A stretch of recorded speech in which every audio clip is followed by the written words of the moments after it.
नमस्कार, आदाब, सत श्री अकाल। हमदर्द टीवी देखने वाले सारे दर्शकों का स्वागत है प्रोग्राम इमीग्रेशन मैटर्स विच मैं हाँ तरनजीत कौर घुम्मन हासना जी लैके तुहाडा अपना प्रोग्राम जिहदे विच अज असीं गलबात करांगे कैनेडियन इमीग्रेशन संबंधी। दोस्तों, जिवें कि असीं जाण रहे हां कि इस वक्त करोना वायरस की सैकेंड वेव कैनेडा नूं हिट कीती हुई है। अजिहे दे विच कैनेडा सरकार दे वल्लों हर चीज़ दे विच चेंजिस लिआंदे जा रहे हैं। इमीग्रेशन की गल की जाए तो इमीग्रेशन सिस्टम दे विच भी हर रोज़ नवीं अपडेशनस सामने आ रही ने। सो जेकर तुहाडा इस वक्त कैनेडियन इमीग्रेशन संबंधी कोई भी काम है, कोई भी फाइल प्रोसैसिंग दे विच लगी हुई है या फिर कैनेडियन इमीग्रेशन दीयां जो अपडेशनस आईयां, तुसीं कुछ भी पूछना चाहते हो सानूं अज दे लाइव प्रोग्राम विच तुसीं पुछ सकते हो। तुहाडे सवालों के जवाब देने लई ते कैनेडियन इमीग्रेशन संबंधी जो नवीं अपडेशन आई है उहदे बारे जानकारी देने लई साडे नाल जुड़ चुके हैं जी CWC तो गुरप्रीत खैरा जी। स्वागत है सर। बहुत बहुत शुक्रिया तरन ते सारे दर्शकों सत श्री अकाल। की हाल चाल है सर? बहुत वधिया जी। सर, कैनेडा की इमीग्रेशन की गल की जाए तो लास्ट टाइम भी जिवें असीं गल कीती सी, मिनिस्टर इमीग्रेशन मिनिस्टर ने कहा सीगा कि मिलियंस ऑफ जिहड़े इमीग्रेंट्स नूं बुलाया जाएगा। ਆਪਾਂ ਲਾਸਟ ਟਾਈਮ ਜਿੱਥੋਂ ਟੌਪਿਕ ਤੋਂ ਖਤਮ ਕੀਤਾ ਸੀ ਉੱਥੋਂ ਹੀ ਸ਼ੁਰੂਆਤ ਕਰਦੇ ਹਾਂ ਕਿਉਂਕਿ ਆਪਣਾ ਕਾਫੀ ਟੌਪਿਕ ਹਜੇ ਅਧੂਰਾ ਰਹਿੰਦਾ ਸੀ। ਬਿਲਕੁਲ ਜੀ। ਸਪਾਊਸਲ ਕੇਸਿਸ ਦੇ ਬਾਰੇ ਵਿੱਚ ਜਿਹੜੇ ਦਰਸ਼ਕ ਸਾਨੂੰ ਨਹੀਂ ਪਿਛਲੀ ਵਾਰੀ ਦੇਖ ਪਾਏ ਸੀ, ਸਪਾਊਸਲ ਕੇਸਿਸ ਦੇ ਬਾਰੇ ਵਿੱਚ ਗੱਲਬਾਤ ਕੀਤੀ ਸੀ ਪਿਛਲੇ ਮੰਗਲਵਾਰ ਨੂੰ ਜਦੋਂ ਖੈਰਾ ਸਾਹਿਬ ਆਏ ਸੀ। ਉਸ ਟਾਈਮ ਦੇ ਵਿੱਚ ਅਸੀਂ ਜਿਹੜਾ ਕੈਨੇਡਾ ਸਰਕਾਰ ਵੱਲੋਂ ਡੂਅਲ ਇੰਟੈਂਟ ਦੇ ਉੱਤੇ ਗੱਲਬਾਤ ਕੀਤੀ ਗਈ ਸੀ, ਜਿਨ੍ਹਾਂ ਨੇ ਵੀ ਸਪਾਊਸਲ ਕੇਸਿਸ ਲਗਾਏ ਹੋਏ ਸੀ, ਉਹਦੇ ਬਾਰੇ ਅਸੀਂ ਕਲੈਰੀਫਿਕੇਸ਼ਨ ਦਿੱਤੀ ਸੀ। ਸਰ, ਉਹਦੇ ਬਾਰੇ ਵਿੱਚ ਥੋੜਾ ਜਿਹਾ ਜੇ ਆਪਾਂ ਸਟਾਰਟਿੰਗ ਦੇ ਵਿੱਚ ਥੋੜਾ ਜਿਹਾ ਹਾਈਲਾਈਟ ਕਰ ਦਿਓ ਕੀ ਸੀ ਉਹ ਮੈਟਰ, ਤੇ ਉਸ ਤੋਂ ਬਾਅਦ ਆਪਾਂ ਨੈਕਸਟ ਚੱਲਦੇ ਹਾਂ। ਬਿਲਕੁਲ ਤਰਨ, ਕਿਉਂਕਿ ਪੈਂਡੇਮਿਕ ਕਰਕੇ ਜਿਹੜੇ ਇਮੀਗ੍ਰੈਂਟ ਨੇ ਉਹ ਜਿਨ੍ਹਾਂ ਨੂੰ ਵੀਜ਼ਾ 16 ਮਾਰਚ ਤੋਂ ਬਾਅਦ ਮਿਲਿਆ ਜੀ, ਉਹ ਨਹੀਂ ਆ ਸਕਦੇ ਹੈਗੇ ਆ। ਤੋ ਇਸ ਸਿਚੁਏਸ਼ਨ ਕਰਕੇ ਬਹੁਤ ਸਾਰੇ ਸਪਾਊਸਲ ਕੇਸਿਸ ਵੀ ਇਸ ਵੇਲੇ ਇਹੋ ਜਿਹੇ ਹੈਗੇ ਆ ਜਿਹੜੇ ਇਸ ਸਿਚੁਏਸ਼ਨ 'ਚ ਫਸੇ ਹੋਏ ਹੈਗੇ ਆ। ਇੱਕ ਰੀਸੈਂਟ ਰਿਪੋਰਟ ਦੇ ਮੁਤਾਬਕ ਅਗਸਤ ਮਹੀਨੇ ਤੱਕ ਸਿਰਫ 1,28,000 ਇਮੀਗ੍ਰੈਂਟ ਹੀ ਕੈਨੇਡਾ ਆ ਪਾਏ ਸੀਗੇ। ਸੋ ਆਹ ਸਾਲ ਦਾ ਟੀਚਾ ਆਪਾਂ ਨੂੰ ਪਤਾ ਹੈ 3.25 ਲੱਖ ਦਾ ਸੀਗਾ ਤੇ ਸਿਰਫ ਹਾਲੇ ਤੱਕ ਜਿਹੜੇ 128,000 ਹੀ ਪਹੁੰਚੇ ਹੈਗੇ ਆ। ਸੋ ਇਹਦੇ ਕਰਕੇ ਉਹ ਸਪਾਊਸਸ ਵੀ ਨਹੀਂ ਇੱਥੇ ਪਹੁੰਚ ਸਕੇ, ਜਿਹੜਾ ਕਿ ਆਮ ਤੌਰ ਤੇ ਫੈਮਿਲੀ ਰੀਯੂਨੀਫਿਕੇਸ਼ਨ ਦੇ ਵਿੱਚ ਇੱਕ ਇੰਪੋਰਟੈਂਟ ਕ੍ਰਾਈਟੇਰੀਆ ਰਹਿੰਦਾ ਹੈਗਾ। ਤੇ ਇਹਦੇ ਨਾਲ ਨਾਲ ਦੂਜੇ ਪਾਸੇ ਸਰਕਾਰ ਨੇ ਇਹ ਵੀ ਇਜਾਜ਼ਤ ਦਿੱਤੀ ਹੈ ਕਿ ਜੇ ਤੁਸੀਂ ਸਪਾਊਸ ਹੈਗੇ ਹੋ, ਕੈਨੇਡੀਅਨ ਸਿਟੀਜ਼ਨ ਜਾਂ ਪਰਮਾਨੈਂਟ ਰੈਜ਼ੀਡੈਂਟ ਤੇ ਜਾਂ ਚਾਈਲਡ ਹੈਗੇ ਹੋ, ਪੈਰੈਂਟ ਹੋ, ਗ੍ਰੈਂਡ ਪੈਰੈਂਟ ਹੋ, ਫਿਰ ਤੁਸੀਂ ਟਰੈਵਲ ਹੈ ਜਿਹੜਾ ਉਹ ਕਰ ਸਕਦੇ ਹੈਗੇ ਹੋ। ਪਰ ਇਹਦੇ ਨਾਲ ਨਾਲ ਤੁਹਾਨੂੰ ਟਰੈਵਲ ਕਰਨ ਲਈ ਤਾਂ ਵੀਜ਼ਾ ਵੀ ਚਾਹੀਦਾ ਜੀ।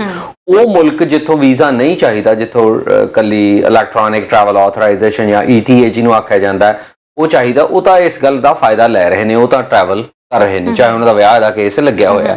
ਪਰ ਜਿਹੜੇ ਮੁਲਕਾਂ 'ਚੋਂ ਵੀਜ਼ਾ ਚਾਹੀਦਾ ਹੈਗਾ, ਉਹਨਾਂ ਮੁਲਕਾਂ ਦੇ ਵਿੱਚੋਂ ਜਿਹੜਾ ਡਿਊਲ ਇੰਟੈਂਟ ਹੈਗਾ, ਦੋ ਮਨਸੂਬੇ ਤੁਹਾਡੇ, ਉਹ ਇਸ ਗੱਲ ਦੇ ਆੜੇ ਆਉਂਦਾ ਕਿ ਤੁਹਾਨੂੰ ਵੀਜ਼ਾ ਜਿਹੜਾ ਉਹ ਨਹੀਂ ਮਿਲਦਾ ਹੈਗਾ।